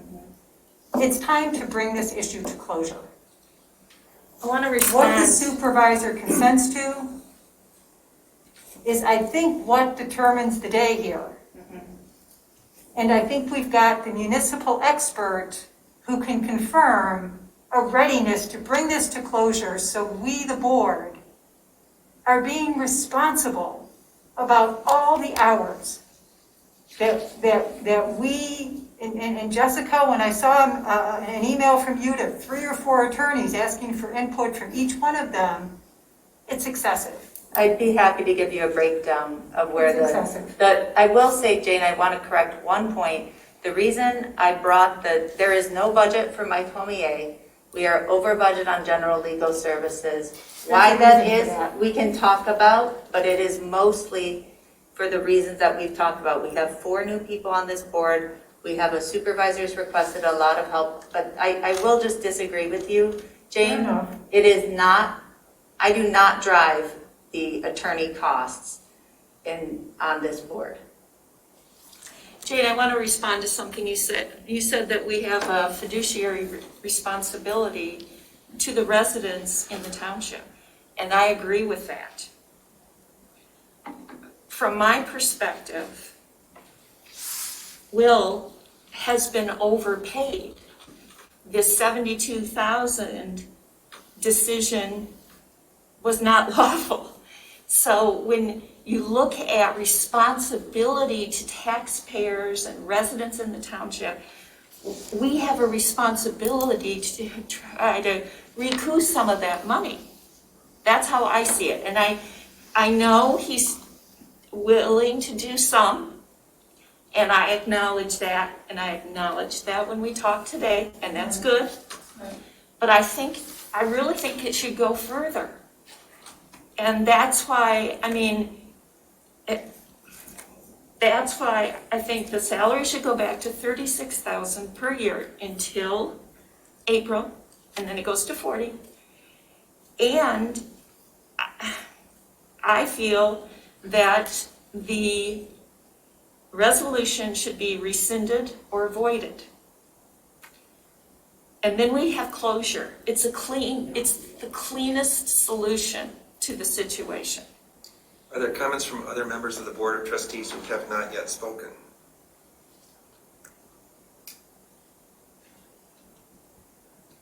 Are there comments from members? I meant actually people who hadn't spoken yet. Did you have something that you wanted to say in addition to what you had said? Yes, I Okay, do. well, why don't you go ahead? So I wanted to start out by I mean, first of all, Will, it just, you know, I understand that you and Jane continue to not see me and understand what I'm about, just based on your preliminary statement about, That's so broad, I don't know what it means. about politics and things and Let's worrying address and- the issue. So let me address the issue. I want to thank Will for replacing his first letter of consent with this new one. It's much improved and helps us focus on the proposal. I agree with Jane. This is all about, this is Will's offer to the board, and the board can say up or down, whatever Will's offer is. So a small point, which I hope we can put in here, because I thought we had this agreement yesterday when we sat with Thacker, who is our employment attorney, which is to just make clear, even though this retroactivity to December 1st is a short period of time, relatively small amount of money, our township attorney advised the township that we have a simple agreement that he draft between the supervisor and the township to make clear. Because it crosses 2 calendar years, because it's a correction of overpayment, we would never address any overpayment with any other employee without a simple letter of understanding. And I think in this case in particular, with everything going on, I would like to suggest just adding a quick, maybe in resolve number 4, that the township shall execute a written agreement with the supervisor to address any overpayment. Would that be amenable? No, it's not necessary. It's addressed in the letter of consent. I didn't see it addressed in the letter of consent in the way that the township attorney representing this board said that we should do. We talked with Bill Thacker. There was no sort of agreement. I'm tired of this misrepresentation of discussions with attorneys. What I want to say to this board, the township attorney for Scio Township recommended, he said he would write it, a brief one-letter written agreement between the supervisor and the township for how to address those overpayments. When you're talking about taxes and everything else, I don't want any question about how we're going to do this. It's very simple, and it seems like a no-brainer to me for this board to have a written agreement for that 2-month period of time. Our township attorney has said we should do this. Okay, are we ready to move on? That is not a friendly amendment. Does anybody have any objection? Because as clerk, I mean, truly, Will, you know the conversations, David, Donna, Will, I don't want any murkiness about retroactivity. No murkiness will There be isn't, had. because, first of all, the action has already been started, and it has to by the consent that Understand? the officer or board I'm member talking about gives. the retroactivity. So if he is giving back salary, paying Yes. back the overpayment, everything connected with payroll will be adjusted in the same manner. But there are a couple different ways it could be, and so it needs to be written down as what our Are you township. planning to write it down right now? No, So I'm let's just settle this right now. We're not going to do this letter tonight. We're I'm- going to I'm just saying that proceed there would with be the a resolution letter. and the consent letter. David, what is your recommendation? Well, I'm not going to recommend something that has been discussed with the township attorney. I'm not an attorney. Why are you putting David on the So- spot? He was not part of this discussion. I'm just asking for You're just another expert. flailing around for another person No, to sort of I'm not. unravel this. No, listen, Will, I'm not unraveling this. Honestly, I am uncomfortable with this because of prior conversations I won't go into about all the different ways that this could be sliced and diced. It's a small amount of money, we need to do it properly. We would ask for a written agreement with any employee. So that's all the provision would be, just that the township shall execute a written agreement with the supervisor to address any overpayments. I think I have that right, Mike. The overpayments is what that's typically called. That's what I called it in the consent letter. Are there other comments from other trustees? I would like to call the question on this. I think this is a matter that is ready for resolution. I think we need to move forward. Well, before we call the question, we do need to allow for public comment because it is an action item. I have one more comment. I have the second point. Will, please don't mock me. I'm not mocking you, I'm just So- impatient with this, but please go forward. So, Will, okay. So look, the court's gonna decide if what we did on August 17th was illegal or not. This is not a place to talk about litigation. Yeah, we're What I am getting saying into the is, litigation. what we did on August 17th, though, was wrong. And I believe, I hear Jane and Donna, you're saying something different, but I believe we all knew what the right thing to do was, and we didn't do it. That is what I believe happened on August 17th. I disagree. And that's okay. You are in the minority in this view. And it was simple legislation. We discussed it in May. We adopted it in June. It was one page. There was nothing complex about it. And yet we went ahead and did this in public, and there it is. And I don't see any defensible explanation for it. So regardless of what the legality is, I believe that we erred and we screwed up. So I'm asking the board to start correcting the mistake tonight and to begin to make the township whole again. So any amount that we have authorized, over 36,000, is potentially unauthorized. So we're at 16,500 and climbing. And so I'm asking, Will, that if you would be willing to consent to 36,000 until April 1st, because April 1st, the Compensation Commission kicks in as a first act toward, really putting this to bed. And that the board would commit to, we'll continue to defend ourselves through this lawsuit and then take whatever steps we need to make this right. But I do think that it is $4,000 for 4 months. It is real money, but I think symbolically, it would go a long way to bring it back down to where it was authorized. So that's the bigger request. Thank you. The first one is a condition of being able to actually process the retroactivity, is to have some written agreement. We heard the two conditions. Are there members of the The public one- who would like to comment? I'd like to comment. Please come up to the table. This ties in with the crux of what I told you about my encounters with Mr. Reed and Mrs. Stein. When they came to ask, I told them, have you seen the article which has come out in the January Observer where he's saying, okay, let me backtrack. The only way that I know will have is because I had a conflict with him before over the Zippy auto wash, car wash, where the way it ended, I hanged the phone up on him. So I'm not here carrying his water. He can tell you, we didn't see things eye to eye. But the right is right, the wrong is wrong. So when I showed that to them, I said, well, so it's done, you won. Why can't you take a yes for answer? The answer was, we don't like him.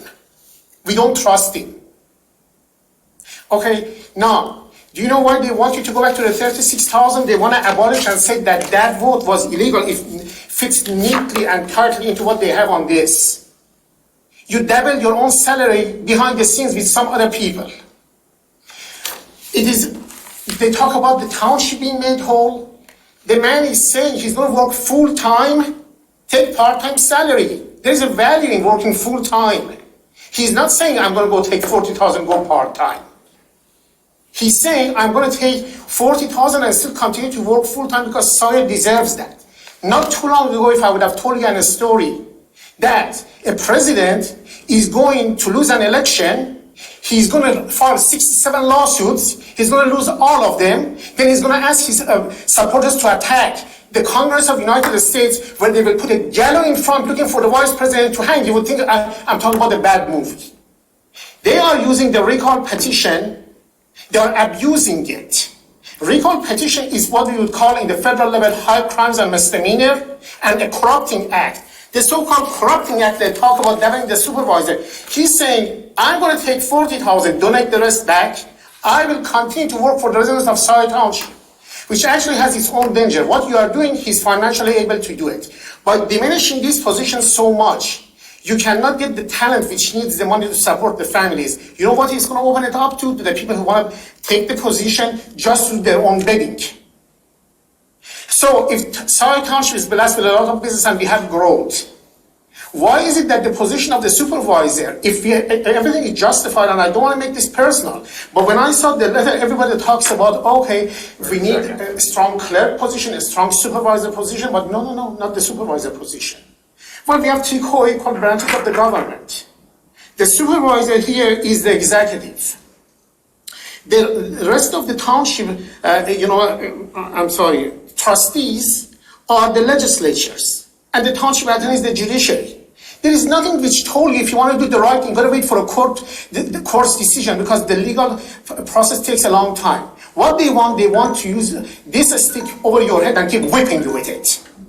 Because if you in fact put up this and reduce your own salary voluntarily and continue to work full time, and I had my own conflicts with you before, but I'm doing the right thing here. It's not about a person, because tomorrow somebody else is going to sit in that seat. Abby, the 3 minutes are up. Okay. Thank you for your comment. Well, you guys have this huge discussion about these issues which affects the life of ours.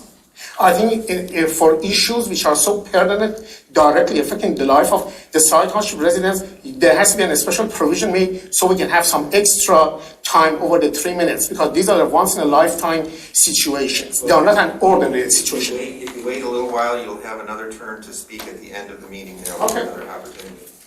Are there members of the public who are participating remotely who would like to comment? There are Jillian Kay, followed by Steve King. Jillian?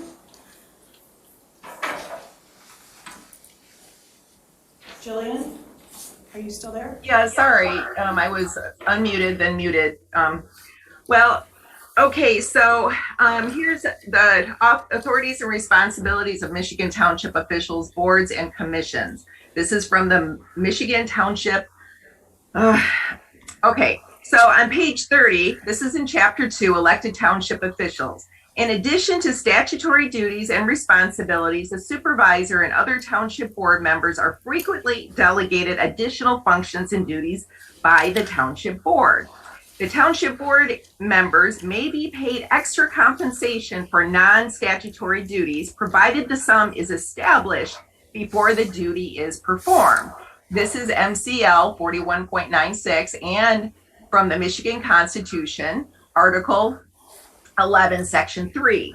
So Supervisor Hathaway was elected in at part-time for $36,000. He created a list of duties. Some of them he claims were statutory. Some of them under that guise was not. And then there was a long list of other things that are not statutory duties. So he has claimed he's been working 50 to 60 hours a week, and I believe that. So based on the Michigan Constitution, since it says neither the legislature nor any political subdivision of this state shall grant or authorize extra compensation to any public officer, agent, or contractor after the service has been rendered or the contract entered into.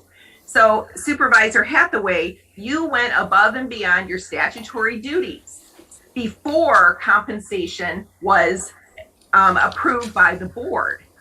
So you are at $36,000 for part-time.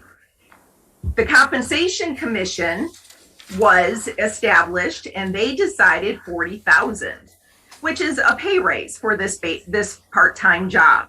Now, according to the compensation to township officers, 41.95, it states the commission shall determine the salary of each member of the township board, which shall be effective at the beginning of the next fiscal year.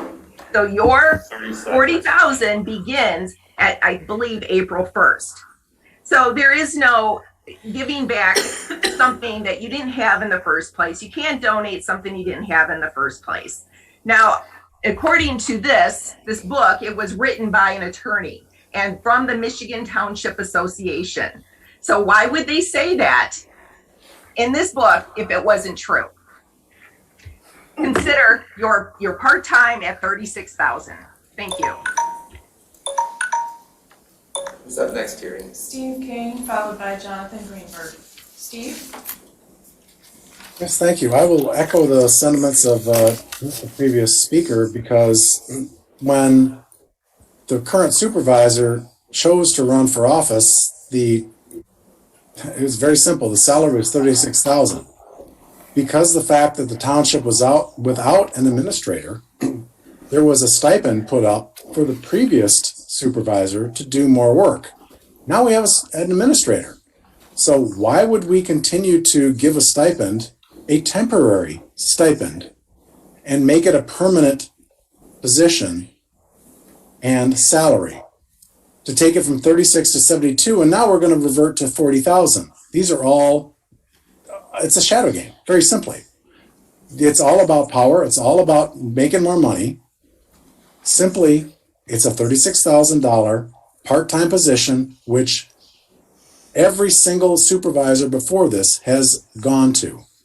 It's your choice and a part-time position to work more money.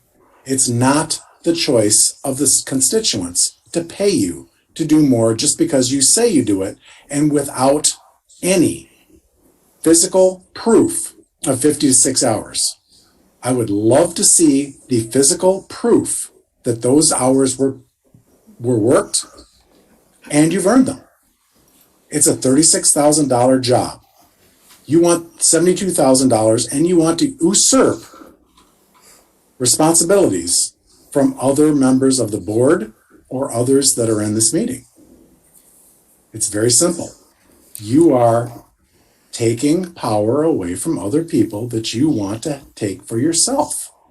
You earned $36,000 by getting elected. Deal with it. Thank you for my comment. Thank you. Jonathan Greenberg, followed by Harvey Summers.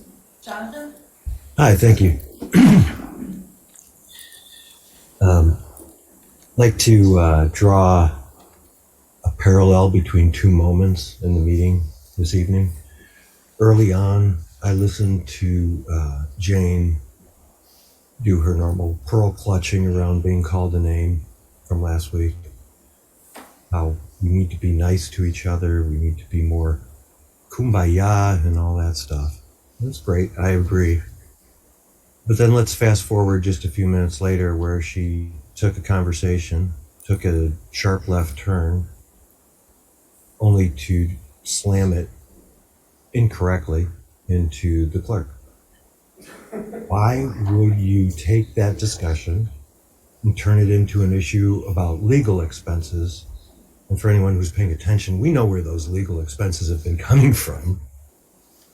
They've been coming from the supervisor needing to get advice in all sorts of arenas he should have been knowledgeable in, and from all sorts of lawyers we shouldn't have needed because of the actions that he's taken.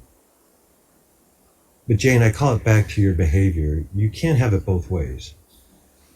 You can't run and resign. You can't be offended at the way people are treating you and then treat other people the way that you treated the clerk.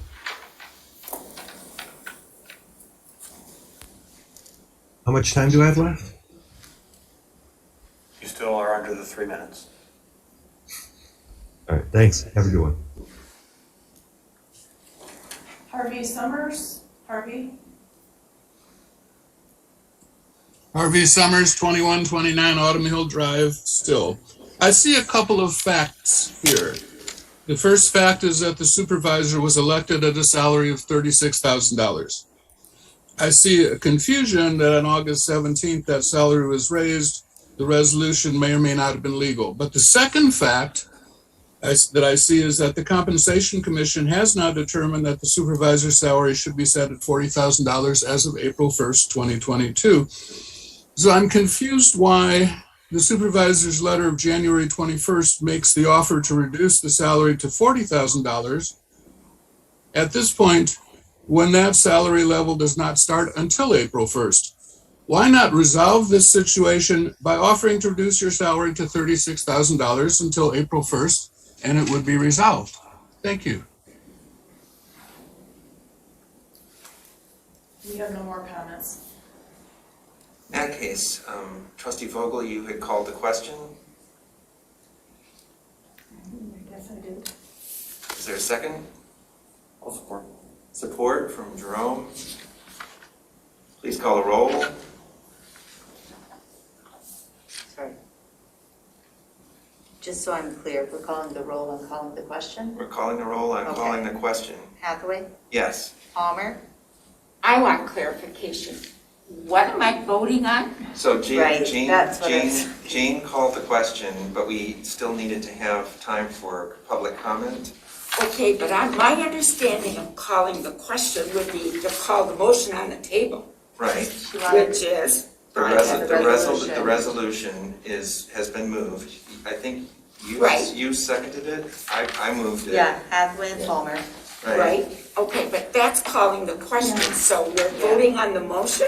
We're voting on calling the question, which will then allow us to go forward with voting on the resolution. I never heard of that before. Yes. I'd actually like to pause my request for a moment, because I'd like to get some input from Mike. Mike, all right. David got out of the line of fire. He was really smart.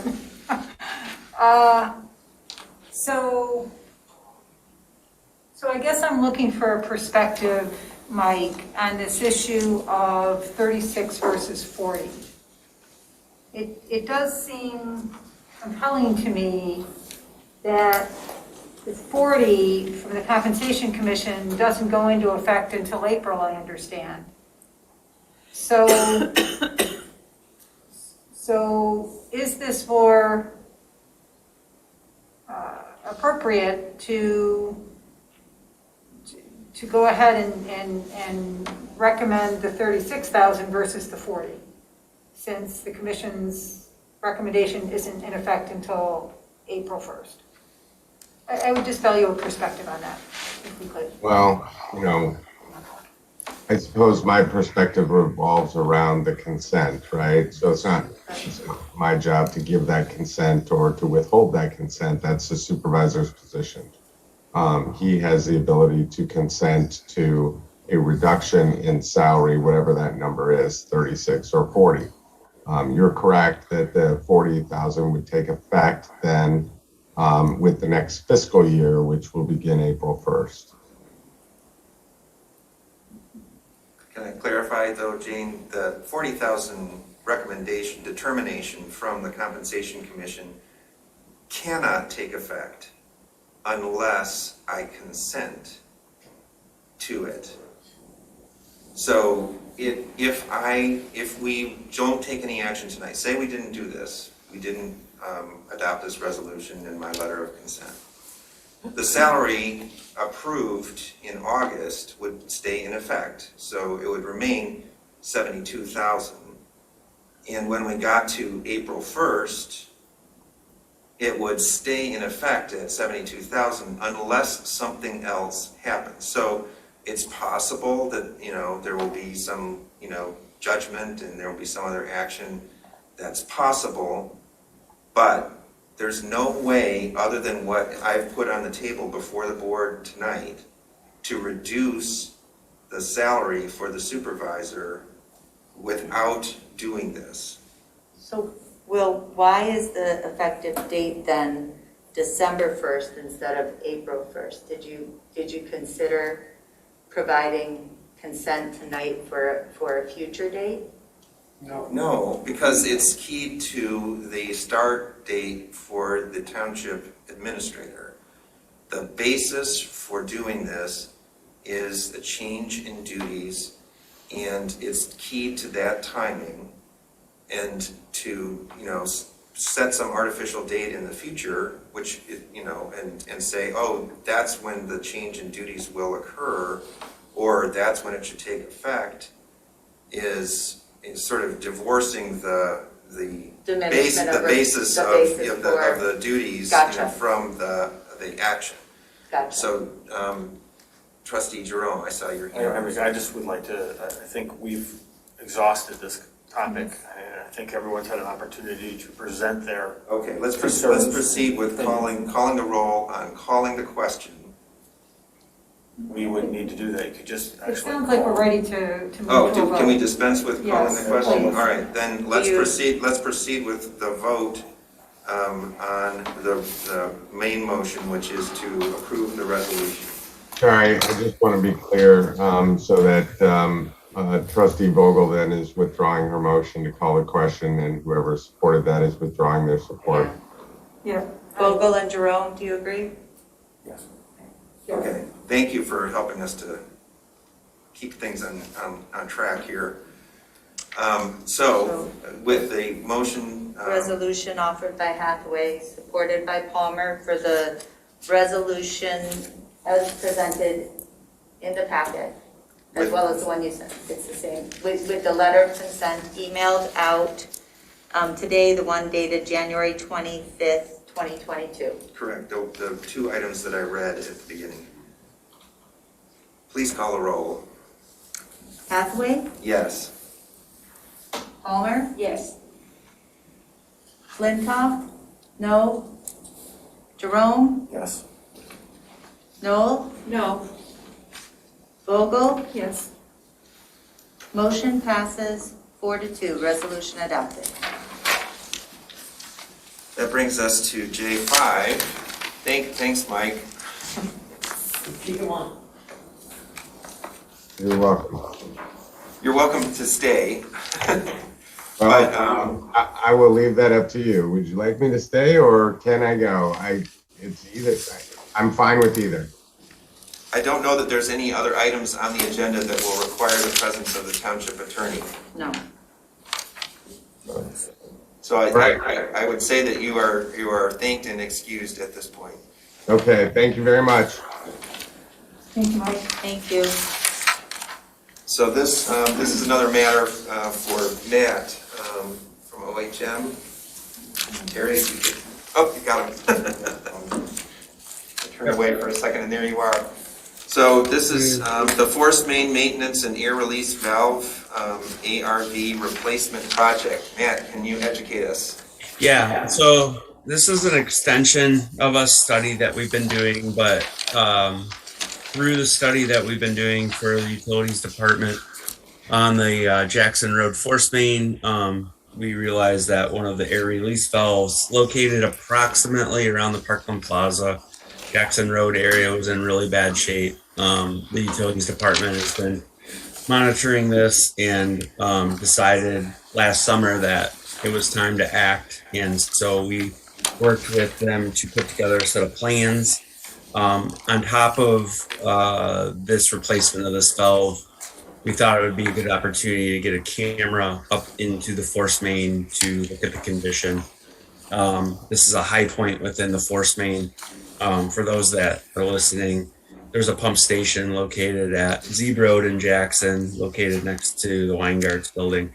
It basically accepts all the sanitary sewer within the Jackson Road district, pumps it all the way to Ann Arbor, approximately across the street from Knight's Steakhouse there, and then into the Ann Arbor system.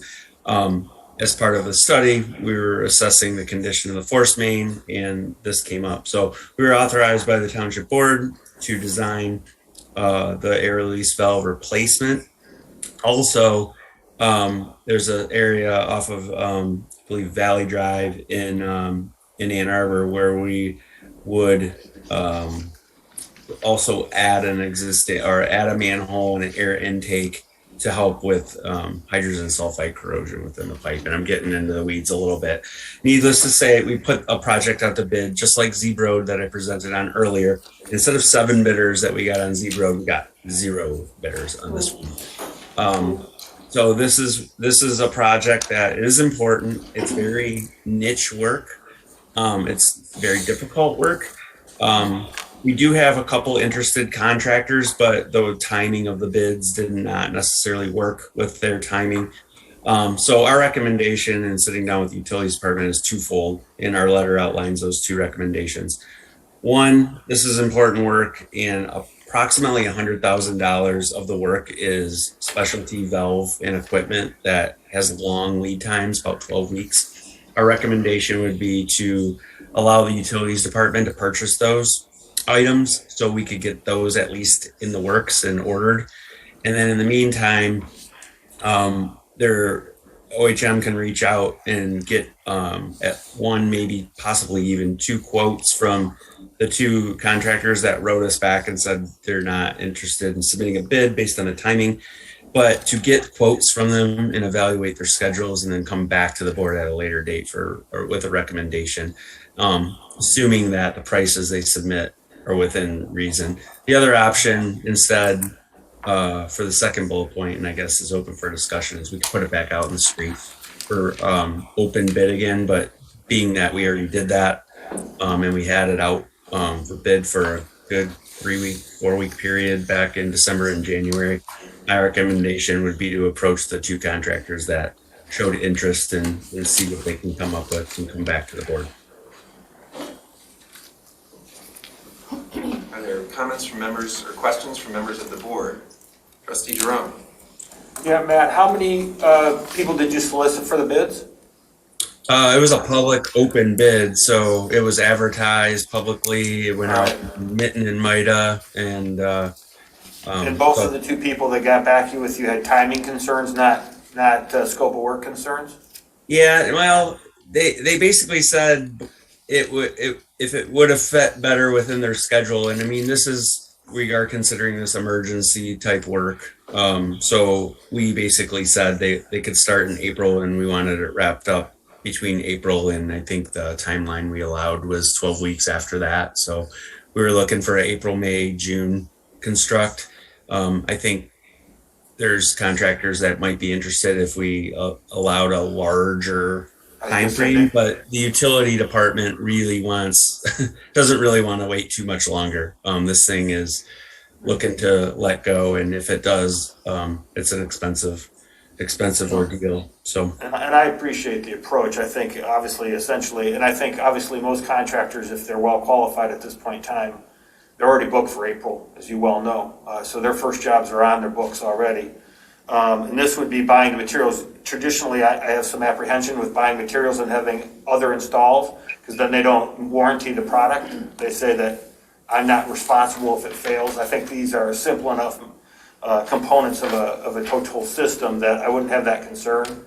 So, and I would think actually in this instance, are we buying these directly so we don't have to go the markup through the third-party contractor as well? yeah, you would actually probably save 15% on these items, and I attached the quotes from Scio and Kennedy Industries, I believe is the second one. And those are standard vendors that Steve already works with and buys things from when needed. I mean, you guys work with Kennedy all the time on different. They're all throughout Southeast Michigan, so absolutely. Yep, absolutely. So we're actually saving the markup on that in that sense of buying the materials directly.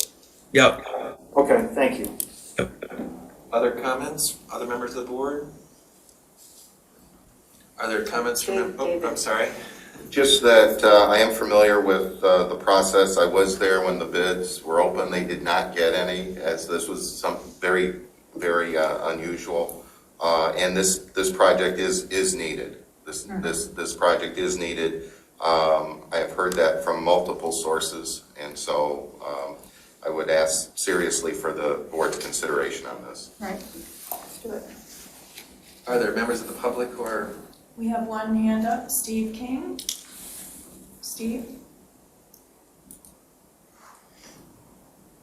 Oh, I'm sorry. I clicked that by mistake. My apologies.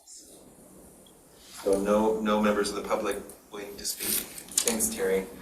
In that case, is there someone ready to make the model motion? So moved. Moved by Trustee Jerome, second by Trustee Vogel. The motion is to authorize the Utilities Department to purchase the long lead time equipment for the ARV replacement project in an amount not to exceed $100,000 and to authorize OHM and the Utilities Department to work with qualified contractors to submit a quote for work to be performed to complete the repair efforts. OHM will provide the BOT with at least one qualified quote and its engineer's cost estimate in February 2022. Please, well actually, we can just do this on a voice vote. All those in favor say aye. Aye. Aye. Opposed? So the motion carries. Okay. Thank you. We'll get right on that. Thanks. Thanks, Matt. Thanks, Matt. Thanks for hanging with us.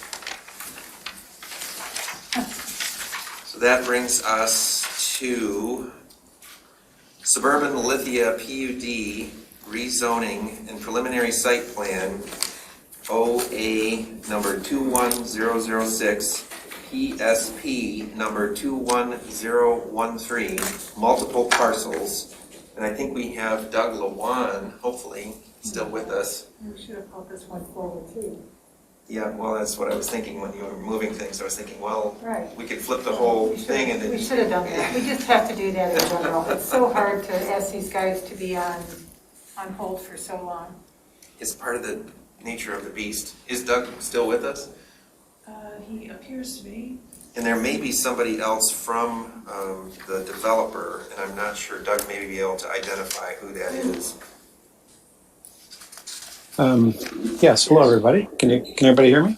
Yes, can hear you, Doug. Is there someone here from the developer who should also be brought forward? Jeff Huda and Jason, maybe Jason Longhurst, but definitely Jeff Huda, Hutah, from Nowak and Frous. So we're elevating those to panelists. Yeah.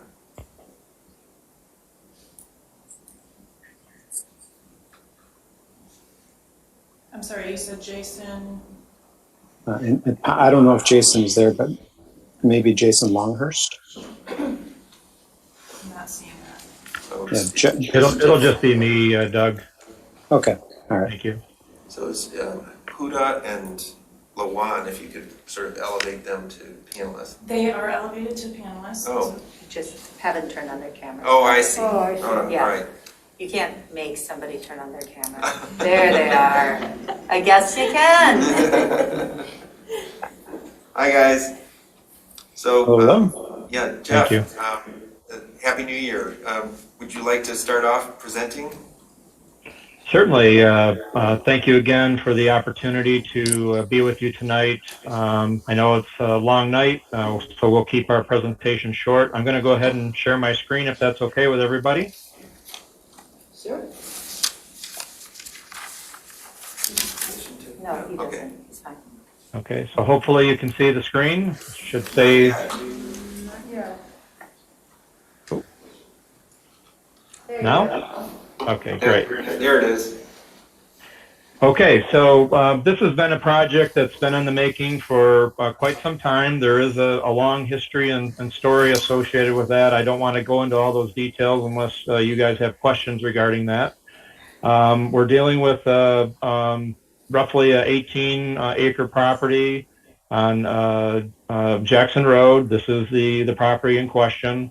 Most of the structures have already been raised as a part of pre-development and just removing blight and other related issues associated with that.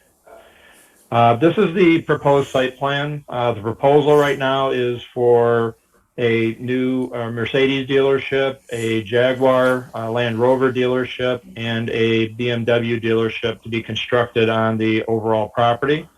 It's being proposed as a PUD under your PUD ordinance. This is a mixed-use development. We are proposing as a part of what was approved as a part of the Planning Commission approval was the future development of an outlot here. During the earlier phases of development, the developer tried to market this property as to attract a mixed-use component to the site. That was proved to be difficult. They marketed that property for approximately 2 years. And in our case, we felt it was very important to maintain that mixed use. That was a requirement of the ordinance. But what we are doing is reserving that as a future development option for the overall project.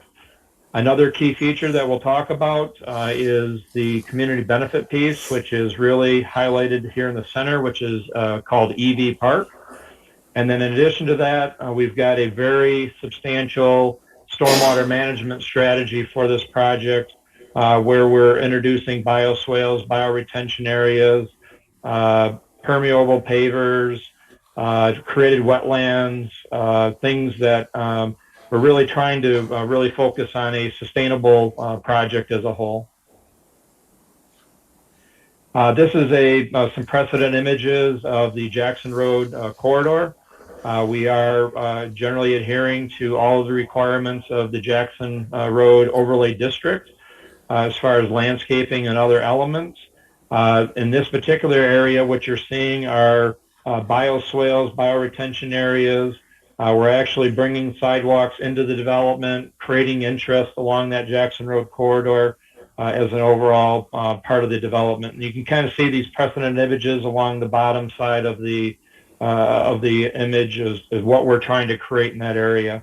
Really taking what's going on in that Jackson Road corridor. We recognize, especially this area of Jackson Road is very tired.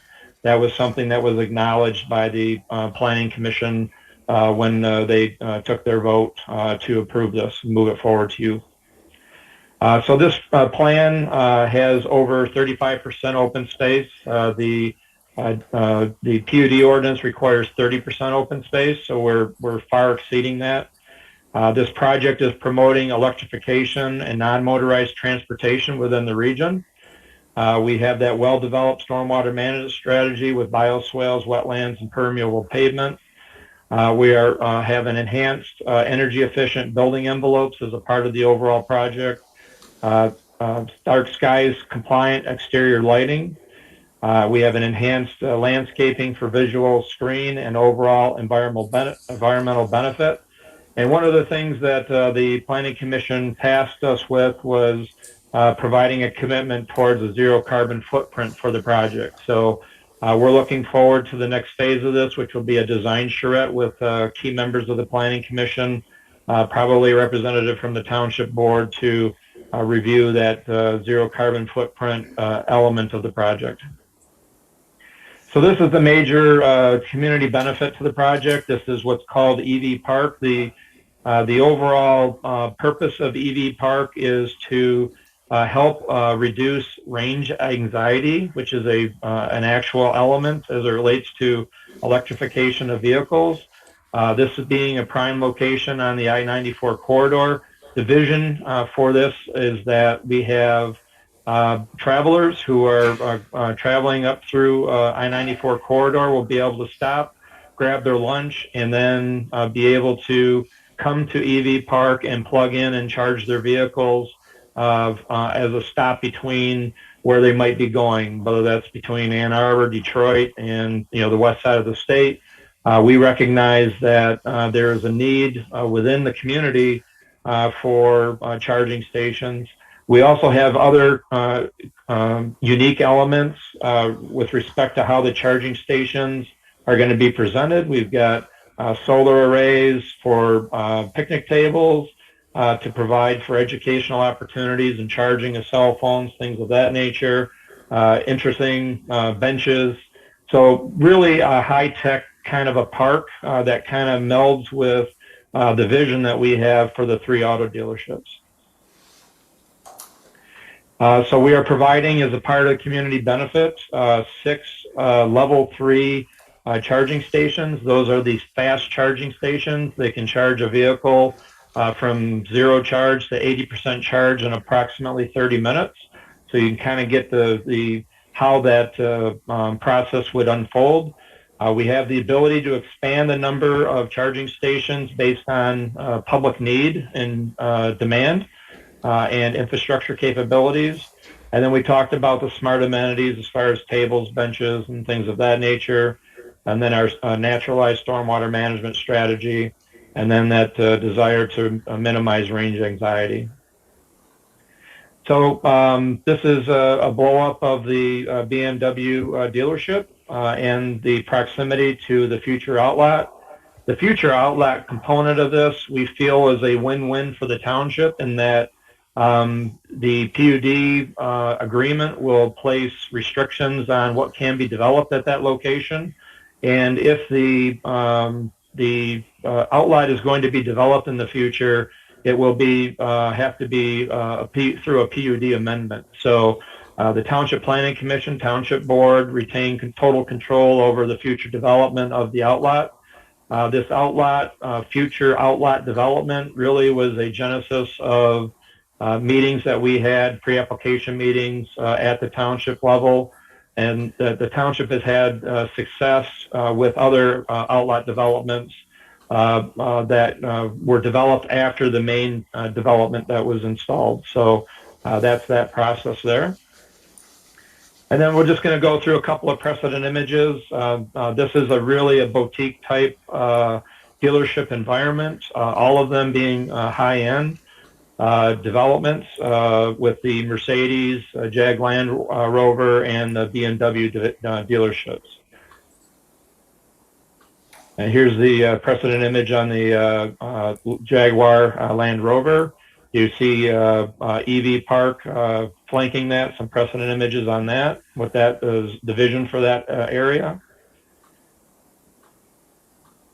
This is the Mercedes-Benz and also EV Park being shown. Very well landscaped, very high-end finishes on everything being proposed. Just a precedent image of EV Park. And then we've got Mercedes-Benz. Just beautiful architecture associated with this. Jag Land Rover. And then the BMW site. So these are all being required as a part of the various dealerships. They require enhancements. One of the things that we had noticed or noted at the Planning Commission level is that the existing dealership locations are not sufficient to support the future demands. Those dealerships were built 28 years ago, 29 years ago, and the size of this property in support of this is roughly creates an additional 66% area, which is really based on the growth that was identified within the overall community and the region. And the demand that is out there by the residents for this. So I think the only other thing that we would say is that one of the things that we really feel that this project is going to serve, it'll be a catalyst for the corridor to hopefully spur on additional redevelopment, some facade improvements, anything else that might help improve that corridor. So I think those are the points and those are the issues that resonated with the Planning Commission when they approved the project. And so we'd be happy to answer any questions that you might have. Doug, do you want to add anything in terms of the Planning Commission? Just a couple things. On the agenda tonight, it indicates preliminary PUD, and I think it says rezoning. We're not at the rezoning stage quite yet, so all the township board is being asked to do at this point is to review and make a decision on the preliminary PUD. The rezoning for a PUD doesn't actually occur until the final stage of review. So right now, this is just the preliminary stage. And for those watching at home or in the audience, this is a preliminary PUD is set up for the township to determine if a project meets the PUD criteria, the PUD design standards, township master plan. Many of the specific site plan details will be brought forth to the Planning Commission in a final PUD stage, and then back to the township board for final approval. And at that point, the project would be rezoned to PUD. PUD is a zoning. It's a zoning to a specific plan. So if this plan was actually approved ultimately in the final, as a final PUD, then the only thing that could happen on this property is the plan that the applicant just showed you. Any deviation from that plan would have to go back in front of the Planning Commission, and ultimately the township board for an amendment to the PUD. So this is truly a rezoning to a very specific plan. And that's what ultimately, when we get to the final stage, that's what the township board will be asked to approve at that point. But this is just the preliminary stage. What this allows, what a preliminary PUD approval allows, is for an applicant to move on to the final stage. It doesn't grant them zoning. It doesn't allow them to put a shovel in the ground. All it does is basically it says, yes, Scio Township believes this meets the PUD criteria, the PUD design standards, meets the master plan. We like the concept, and the real specific details will be worked out at the final stage. The Planning Commission did recommend approval.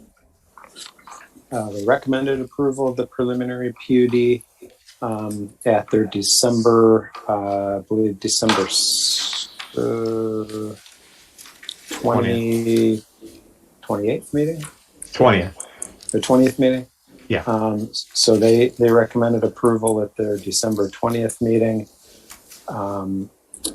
believing that the project did in fact meet the PUD criteria, did in fact meet the PUD design standards, with several conditions. You can see that on page 2 and 3 of our memo to the township board. The conditions were the conditions noted in our detailed review letter, which most of which were detailed site plan issues. The same with the township engineer's letter, and then trying to maximize stormwater capacity of the outlot to allow that to be contained within the existing development as well, with the understanding that those items would be addressed at the final PUD stage. So with the Planning Commission's recommendation and with our review of the site plan, we're in a position to recommend to the township board that you would approve the preliminary PUD to allow the township to move on to the final stage of this process. And I'd be happy to try to answer any questions that you might have. Trustee Jerome, I see your hand raised. Yeah, we don't have, unless I'm mistaken, I don't have any of those materials. I have Planning Commission minutes, which note issues noted by Kyler Wortman, but I don't have the letter that notes the issues noted. In other words, that's not part of the packet, and I don't have anything with regards to. You don't have the memo from them?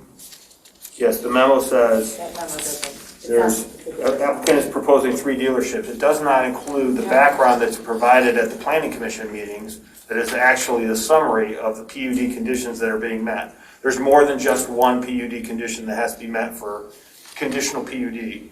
And so I don't have any of that breakdown. Doug, could you maybe help? Because public benefit is only one facet of that, and I see that we obviously have an energy park. Could you expound upon that a little bit so that I have a better idea about the other criteria that were identified in your communication to the PC, which I don't have it. Maybe I'm incorrect. No, you're fine. No, you're not. The's just a memo that transfers. This just says that they approved it. I don't see the basis for why they're approving it. Right. Doug, are you able to share that? No, I'm not able to share. I've got a copy of my report here from December 6th. Could you highlight the criteria that were met with regards to PUD, the application for a PUD to meet that criteria? Yeah, there's so the first part that I mentioned was the project eligibility for a PUD, and there are 7 items that the applicant is supposed to meet, and I'll go through those. I'll go through those as quickly as I can here. The first is that the PUD district is intended to provide permit flexibility in the regulation of land development, encourage innovation in land use and variety in design, layout, and type of structures constructed, achieve economy and efficiency in the use of land, natural resources, and energy, and the provision of public services, encourage useful open space space and provide better housing, employment, and shopping opportunities particularly suited to the needs of the residents. So our comment on this was the applicant's narrative states that the cluster of 3 car dealerships will provide shared facilities within the overall development, including efficient stacked parking spaces for car inventory, among other elements. Additionally, this is from the applicant. They indicate our plan includes varying setbacks for better building placement, pedestrian circulation connectivity, a community benefit through the development of a park, increased visual screening of the inventory parking lot through extensive landscaping, and enhanced stormwater management throughout the development and specifically along the Jackson Road frontage. We also note the site maintains 35% or greater open space and has a planned pocket park as described by the applicant. Provides areas of permeable paving and bioswales for additional water infiltration and free electric vehicle charging stations. So that was how we believed that first criteria was addressed. The second criteria for a PUD indicates a PUD must result in one or more of the following. The first one is the one everyone kind of recognizes with a PUD, and that is a recognizable and material benefit to the ultimate users of the project and to the community where such benefit would otherwise be unfeasible or unlikely to be achieved without application of the PUD regulations. The second is protection and preservation of natural resources and natural features of a quantity and or quality that can be clearly demonstrated where such benefit would otherwise be unfeasible or unlikely to be achieved without application of PUD. And then the third one in this section is a non-conforming use shall be deemed, will be eliminated. Well, that's not, since they tore all the buildings down on site, there's no non-conformities. It's just a vacant piece of property, so that one does not apply. Our comment here is the most obvious recognizable benefit to the ultimate users of the project and the community is the preservation of open space. The project, and this isn't from our report, but this is just from my recollection. The applicant might be able to fill in some spaces or fill in some blanks. I'm not saying, but the applicant did make some changes to this plan that did significantly add or increase some of the open spaces on the project that weren't part of an initial in the initial plans that we saw for this. So we would indicate that was one of the benefits: enhanced landscaping containing buffer and preserved trees, in addition to a naturalized stormwater management system, wetland creation, and things associated with that. As stated, the previous planning commission, or this will be the township board, will need to affirm the proposed development meets one or more of the PUD eligible criteria and find that they are commensurate with the number and size of some of the requested deviations for the project. So we mentioned some of the things that the applicant is proposing, and we mentioned that the planning commission has to find that it meets those criteria. The planning commission discussed this. They believed it did meet this criteria. One of the things that I didn't mention in my report that I was reading from that I think the planning commission talked a lot about was that car charging park in the center of the project. And they believe that was something that we wouldn't normally get for a dealership. And so that was something that was kind of above and beyond what we would kind of normally get. So the planning commission did discuss this. They believed it met that criteria, obviously because they recommended to approve the project. The third criteria. Before we read each one of them, and maybe it's just because I'm used to, obviously, I actually was part of the planning commission when this first came to us, but maybe I will ask some more specific questions. And obviously, if the planning commission has approved it and it meets the criteria of PUD, that you couldn't bring it forth if it didn't meet that criteria. So maybe it'd be better for us to concentrate on specific questions related to and we can go back to it if other people want to. But I appreciate you covering that incorporates quite a bit of the issues in terms of the benefit. Can I ask a couple specific questions of in relation, so I have a couple thoughts and concerns. So I'm understanding that the outbuilding lot would be under a separate PUD, a separate amendment to this original PUD, so we would have complete control of that space, is that what I heard? Yeah, Because if they did anything, when and if, a use would come to that site, they would have to go back through either a full amendment to the PUD or a site plan. Okay, because there is a water source that runs through that, as well as quite a bit of woods for carbon sequestration. So I just would want to make sure that we would have control of whatever would be proposed for that space, so that we are maximizing that. And that's the way we're understanding that, correct? Yes. Okay. We concur. Alec, before we move on from that, I actually have a related question. What's the timing for the development of that? I guess you're calling it an outlot. What's the plan for that? When does that occur? Well, right now, again, if you recall the history on this, this was one of the things that was hanging up the project moving forward in the past was the prior township board wanted to see, what was going to be there. And right now, because we had marketed that property for 2 years with no takers, we marketed it as a hotel, we marketed it as residential, we marketed it as commercial. There just wasn't anybody that was willing to come into that spot. So there is no specific time horizon. What we felt was really the win-win here is the ability for the township to maintain control over that by it being in the PUD, and really defining what it is that we all agree would want to be on that property.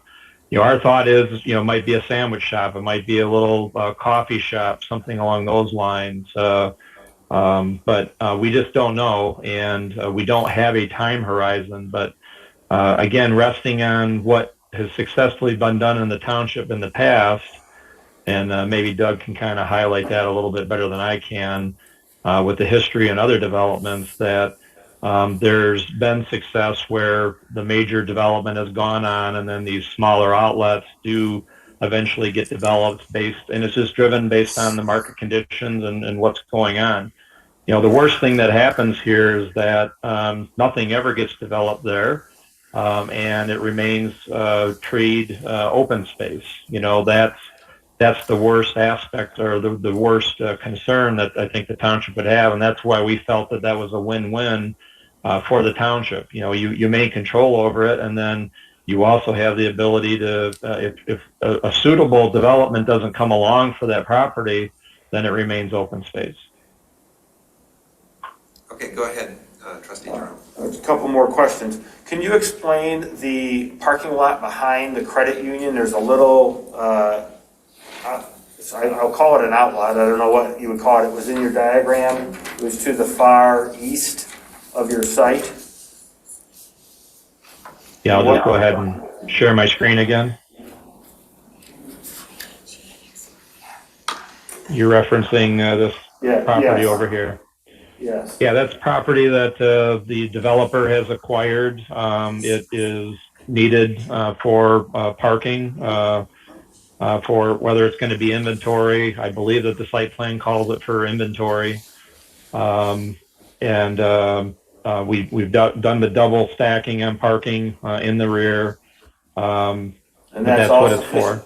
And that's all sufficiently screened, so that's not visible. I don't want to be going down Jackson Road and looking at. I understand you need to have inventory for dealerships. I get that, but what I don't want is a secondary. I'll call this a mini sweepster, like we have at the sweepster plant, where I have storage of vehicles that I am looking at constantly. So I would like to see that all of that landscaping is sufficient, so that it is thoroughly screened and not looking like it's because it looks like a separate component to the actual dealerships themselves. I understand the cars to support that, but I just want to make sure that it looks well screened. But I would want to reiterate that as a request, I guess I would say. Yeah. So I was going to say, certainly for final PUD approval, we will have the details that demonstrate adequate screening there. Yeah, and just one other comment, and I love the commitment to the zero carbon. I look forward to the opportunity to come up with maybe alternative building materials and methodology. That's great. I do like the EV charging park. I do want to make sure that, as I look at it, there's, a small entrance to that. I just want to make sure that that's a township park amenity that's serving the residents of the township and not a dealership park amenity. So I want to make sure that it's inviting enough off of Jackson Road that it's clear that this is an opportunity for anybody in Jackson. I absolutely agree 100%. We're actually doing it in another area, dealing with the issues with rapid charging and the opportunities to stop along a longer journey. Slow chargers are no longer relevant because you have a 300-mile travel radius. So those are out. Now that's all the rapid chargers. So I like all that. I just would want to make sure that that connectivity to the park is intuitive so that it wouldn't take anybody to have to figure that out. So I'd like to, in the next phase, understand signage and access to that so that it is truly a township park rather, as I say, than a site amenity. And I know that's not your intention. I'm just pointing that out. That's one of the concerns I would have. No, we appreciate that. And I think one of the things that we didn't highlight in the presentation, just trying to keep it brief, is that Lithia Automotive has an app that is going to be in development or close to being launched, where this will be on somebody's cell phone. They'll be able to dial up and look, where can I find an EV station, and it's going to be able to direct them right to this location. So, and that's where all the technology is going. So intuitively, it's going to go there. There's no question about that, but we understand the point, and that will be addressed. Okay, thank you very much. Other comments, other members of the board?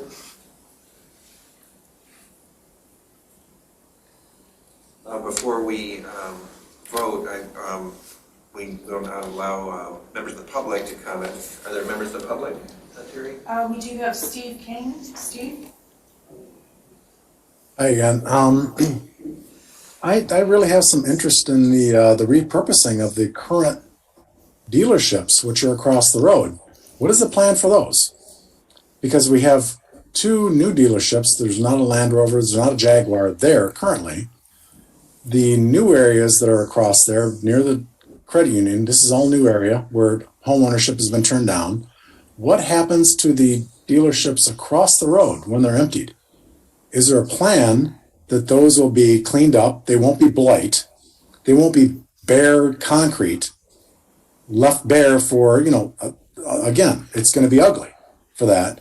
And then my other point is having a little bit of intuition on this one, is that the usership of EVs, the greater portion of this within all of southeastern Michigan is between the I-275, I-696 corridor, and we're outside of that quite a bit. So when we're all selling this about, hey, we can charge up EVs, has anybody looked into the usership of the Tesla charging stations on the Ann Arbor Saline Meyer stations? Because every time I've been there, there's never been one car plugged into those. So while we sell this, hey, we have EV charging stations. How is that going to be used? Is it possible that they won't be used? And this is going to be, again, another boondoggle. Because I see it completely as that. This is a destination to nowhere. You're going to have more car dealerships on one side, which is going to be new. On the other side, which is the north side, are all going to be unused because nobody's going to move in there. And then we have more blight. Because, Scio Township, the worst thing that can happen is that nothing happens to this land that stays a green area. That's the best thing that can happen. That's why people move to southeastern Michigan, Jeff. That's why people move into Scio Township. This is a more agrarian area. It's green, it's trees, and the worst thing that happen is we have quiet. I'd like you to think about that. Thank you. Other members of the public? There was, but... Thank you, Steve. No, we are all done. No, I have a comment. Oh, please come Sorry to the about table. So, since I've been in real estate for more than 20 years, PUD, plan unit development, you can set the terms up front. Often, the businesses will come back when there is their wish list and they know they can't get all of it. They put it in there and later on they will argue about it. I think if you take a look at it, it looks beautiful, beautiful facility, no question, but the last gentleman has a good point. They own certain dealerships. Are we going to have a commitment that they are going to rehab the ones that they own? Two of them they rent, they own I believe the one behind the BMW is owned by them. So when everybody moves here, what happens to that dealership? Can we have a commitment that it won't become a blight? Number two, if you look at from the air, right now how much green there is, I think all the three dealerships are beautiful, but that future development needs to stay green as of right now. We don't need to cut down all the rest of the trees on the side for some future lot. To offset, you're going to have a lot of open space, but hard concrete, where the water doesn't absorb as easily. You have to have retention ponds and all of that. There is three huge dealerships, which we really do need. I mean, I admit it from a business point of view because I'm a small business owner, but I think the development of businesses needs to be environmentally friendly also. I say if you want to give it to them, give them everything, but that future component needs to stay green. I'm talking about that lot on the side, which is going to be a sandwich shop, it will end up being another lot. Because as business picks up, as there is a need for more inventory, the sandwich shop is going to go away or the sandwich shop will be up front and the rest is going to be cars parked. So in order to offset the footprint, even though it's carbon neutral and all that we want to do and stuff like that, I believe that we need to keep that one portion green permanently as a condition. I know that it says that it can be controlled in future, but you open the door. Do it up front, say this is our condition for PUD.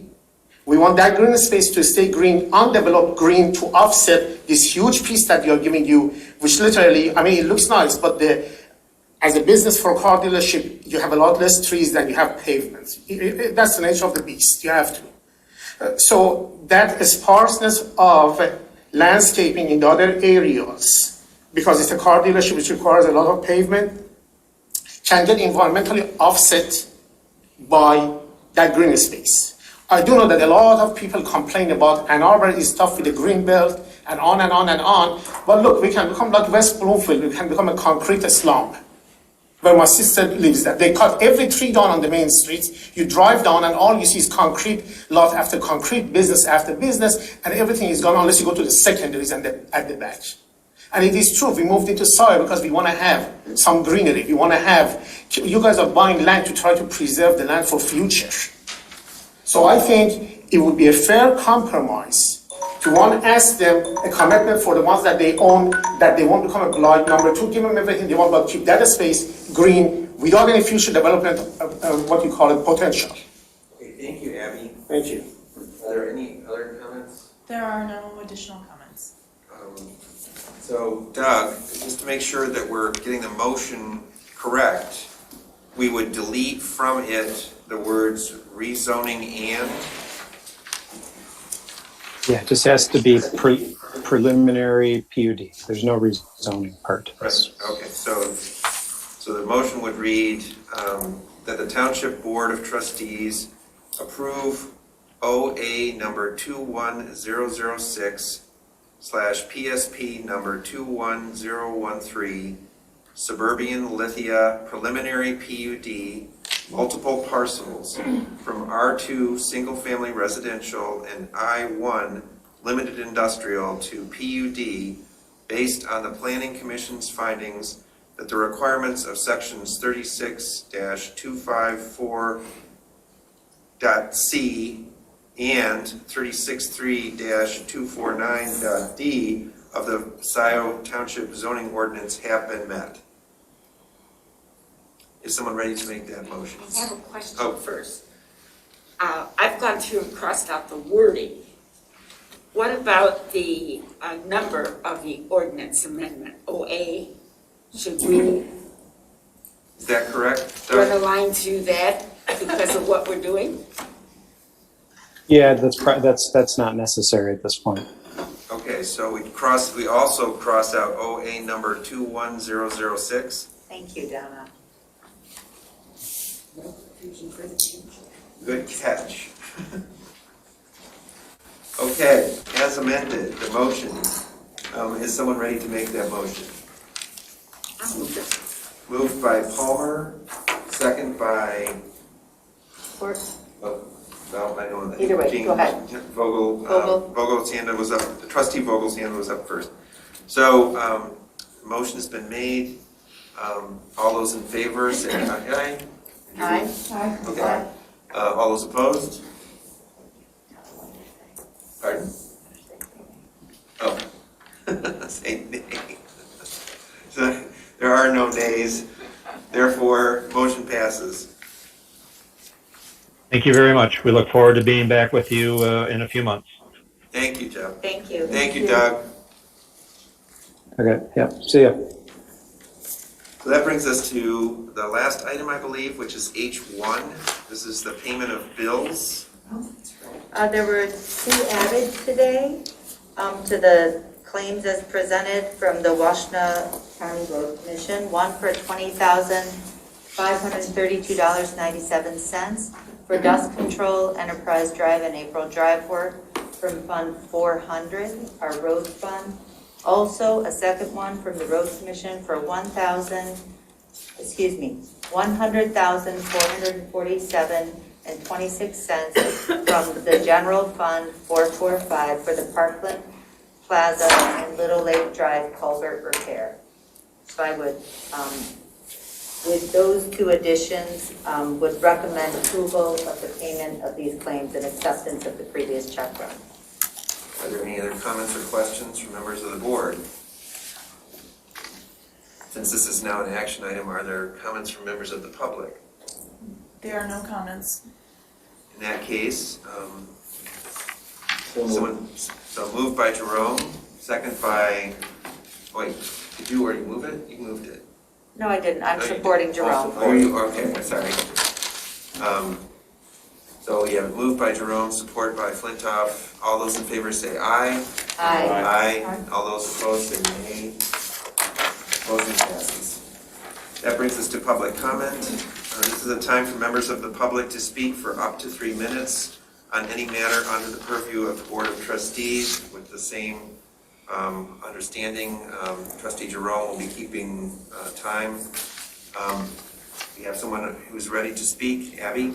I better be quick. First, I want to thank all the members of the board for allowing me to express what happened to me and my wife. Although she wasn't there directly, but she heard everything because she was at the door. Quickly, what I want to say is the following. Going back, I told you the entail of how this ended. Going back, I was very impressed with what Mr. Jerome's knowledge tonight, but he's one of the people that they want to recall also. And when I asked them why, they couldn't give me a reason. So in essence, they want to recall 43% of the public officials. We have 7 public officials. If that's 100%, they want to recall 3 people. And the reason is because, and Mr. Rick brought this up, I was on the board for many, many years, but I didn't get elected last time. I did not know how that was germane. But it's obviously a sore issue with him. So I finally said, we thank you for your service, but these positions are not guaranteed for life. The citizens decide to keep you in office for a length of time, and then they decide to change. You know, that's how the nature is. Otherwise, we'll have president for life like China, President Xi. But our presidents change every 4 to 8 years, as an analogy. So he's the third person that they wanted to recall, and I never got any answer from them. Why? What's the beef with them? The only beef was that, they vote in block. So, well, votes always end up in a block, but if they vote your way, that's also a block, but you won't complain about that vote. When you get your vote, that's a block also. So that was the issue. The number 2 issue is that one of the people made the comment that it is proper to ask somebody to vet them. I totally agree. But what they should have done to ask me that up front. We wanted to sign a petition. Are you a citizen that you can sign the petition? Then I would have all respect for them. They handed me the petition thinking I'm going to be a yes vote, never vetted me. When I became a no, you don't need to vet somebody who says I'm not going to vote. I wasn't going to sign their petition. So why try to identify me at that point, and then why bring in where you're from into it? No, the idea is that they're very Trumpian people. We got our own locally, Mr. and Ms. Trump Jr. We don't like what the people elected last time our judgment is going to be substituted for them, and we're going to create a 1960s political bosses to where the elected officials are afraid to vote their conscience. Everything has to be pretty clear with us. I don't think that's what we want to live here. I think we have come a long way. We have come a long way from living like that. So my hope is that all the citizens of Scio Township realize the saving that we need is from the two architects of the recall, actually, which is Mr. David Reed and Ms. Pat Stein. For their personal motives, and then when it came down to that, I will repeat again, they engaged in ethnically trying to intimidate me. It's not my first rodeo. I've run into this before. They never asked me if I could vote. If I would have voted, signed their petition, there wouldn't be a single question asked. When I say I'm not going to vote it, then there is not a need for them to ask me why and how and where. But that's exactly when they did it. And the end result was they wanted to make sure that I would be intimidated and not to get involved in the process. So Abby, thank you very much. No, thank you. Are there other members of the public who would like to comment? There are. Harvey Summers is up next, followed by Pat Stein. Harvey Summers, still on 2129 Autumn Hill Drive. I want to take a moment and do something I've never done before, which is to thank Trustee Vogel. I appreciate her following up on the issue that I raised a few minutes ago about the $36,000 level for the supervisor's salary before April 1st. I just want to say thank you. I'm disappointed in the supervisor's need to hold on to what I see as that extra $16,000, the extra $4,000 per month for 4 months before April 1st, when the $40,000 salary has actually been authorized. In my view, taking that extra $16,000 of residents' tax dollars before April 1st is illegitimate. So I am sad about tonight's board vote. Thank you. Thank you, Harvey. Next up is Pat Stein. Pat Stein, followed by Paula G. Pat? Scio Township. So, Pat, we're not able to hear you. I'm unmuted.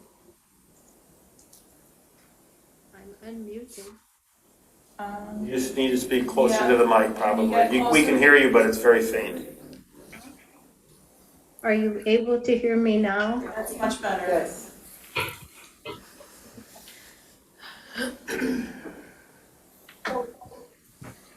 Okay, well, I'm Pat Stein, and I would like to withdraw my earlier comment asking for a correction to tonight's approved minutes. The minutes stated that I referred to Jane as a miserable bee. Well, I watched the video from the last meeting, and I sincerely apologize. The video did show that those were my comments. My choice of words were very inappropriate, unprofessional, and I regret not considering using less offensive words to describe Jane's behavior, ongoing behavior toward other board members. My apologies. I also would like to apologize to the board and to the public for taking the bait on Mr. Abbey's accusations of mine and David. Beg your pardon? Keep going. On the accusations Mr. Abbey made regarding mine and David Reed's behavior. There's no one in attendance tonight that knows me well enough to believe or disbelieve these accusations. However, you do know David Reed well enough to know that David would never behave in the behavior described by Mr. Abbey.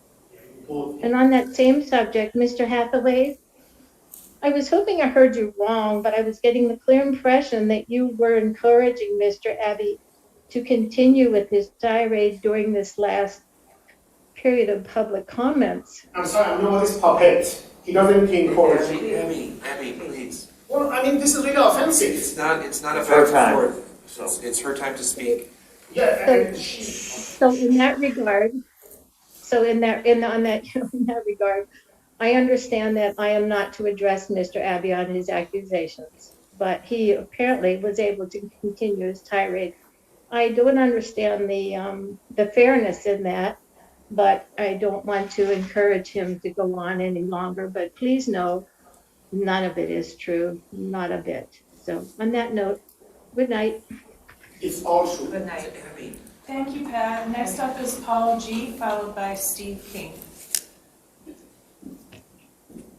Yeah, I want to talk about, I think it was 4 days ago that the road, whatever, we have so many road commissions, it's the RAC, met, and then they were giving an example of the Park Road SAD, which I've discussed before, and went quite lengthy into a SAD that has not been initiated by the township nor by the people. And that a preliminary meeting, that hearing, it was not really a hearing, it was a discussion. There were many very upset people from Arbor Point and Country French. And just because I feel this is a huge issue in the township, because developers come in, and when I watch the planning commission too, they offer money up for the pathway, which is a legal bribe in my opinion. And if this developer, and one of the, I couldn't identify who I know Roy Townsend and Kathy Noel, but he had a British type accent, and another gentleman that brought up to the point that we have access to Zeeb Road. It's a sleepy country thing, and that will just become a very high-speed cut-through to 94 and around Menards, down Stabler, and it's kind of the cart before the horse, like the Heron Farms. That area that they've been demolishing the fields, trail woods, that's not going to even be built on. So why would you put try to force a township SAD, which we don't even know what those stipulations are, to pay for a sidewalk, a light, and other things when they're going to be bringing trucks over it. And our own roads that we should be thinking about, we're going to have to do our own individual SADs because these are private subdivisions. And the quotes wasn't clear in that meeting, but in that other discussion were 12 to 15,000 per household. And Michigan law supersedes any kind of vote for a homeowners association. And I just, all right, thank you. I'll be talking about it again. Thank you, Paula. Next up is Steve King. Yes, thank you. Thank you. Oh, there's a little echo. Sorry about that. I don't know if it's me or not. One thing I want to bring out is the couple of the comments made about the roads and the Zeeb Road access and all is, the rails to trails and whatever they're going to call it is, where do people come to access all of these trails? Because when you look at the Dexter Huron Park, there's 6 to 8 spots for people to park and come into that. When you're looking at the preponderance of number of residents that could access these areas, it's a very minimal number of people. Again, I'm going to go back to the tens of thousands of dollars per resident per access. Because when you think about this, if we're going to build this, and there's 2 or 3 or 4 different projects to make this happen, several of which we've already said, the river, the roadways, the rails, are going to be very difficult lifts to make happen. Where do these people park? Because I've accessed these type of things up north in Michigan, and there are parking places. Along Seab Road, there is no public access parking. Dexter Huron's the only place to park. You have 6 to 8 different places to park. That's it. If we're going to build all these trails and all these roadways and all these pathways, where do these people come in to use them? If it's the initial residents that live in these places, it's a very minimal number of access. It's very expensive, and you're charging it to all the residents. It makes no sense. So if you don't have it figured out of where these people are going to be coming from and how they're going to use it, and then what it's going to cost, again, you're doing the wrong things for the residents. It's all an ego show. I'm totally against it. I will be against it for a very long time. I'm a cyclist around this area. There's no place to park. I don't have danger in my body doing the cycling where I'm at. The pathways are unnecessary. Thank you for my time. Thank you, Steve. There are no more comments. Oh, hold on, we just got somebody who popped in. Kathleen Brandt? Kathleen? I want to address some disparaging comments made by Mr. Hathaway. When a citizen recognizes that their governing body takes incorrect action in contravention of Michigan statute, it is that person's civic duty to try to address that wrong. That does not make that action political in any fashion. So the description of an action to correct that should never be deemed as political. That's a biased view which tries to frame the public perception of that action. And I would like to personally ask for that to be corrected. Thank you. Of course, this is in relation to the lawsuit. Thank you, Any other Kathleen. comments? There are no more comments. Motion to adjourn? Motion to adjourn. So moved by Jerome, Second. second by Noel. All in favor say aye. Aye. Aye. All opposed, nay. We are adjourned at 11:24. Sure. Recording stopped. I'm glad to see that we have a lot of gender diversification on the board, but we have no racial diversification. I just noticed that. The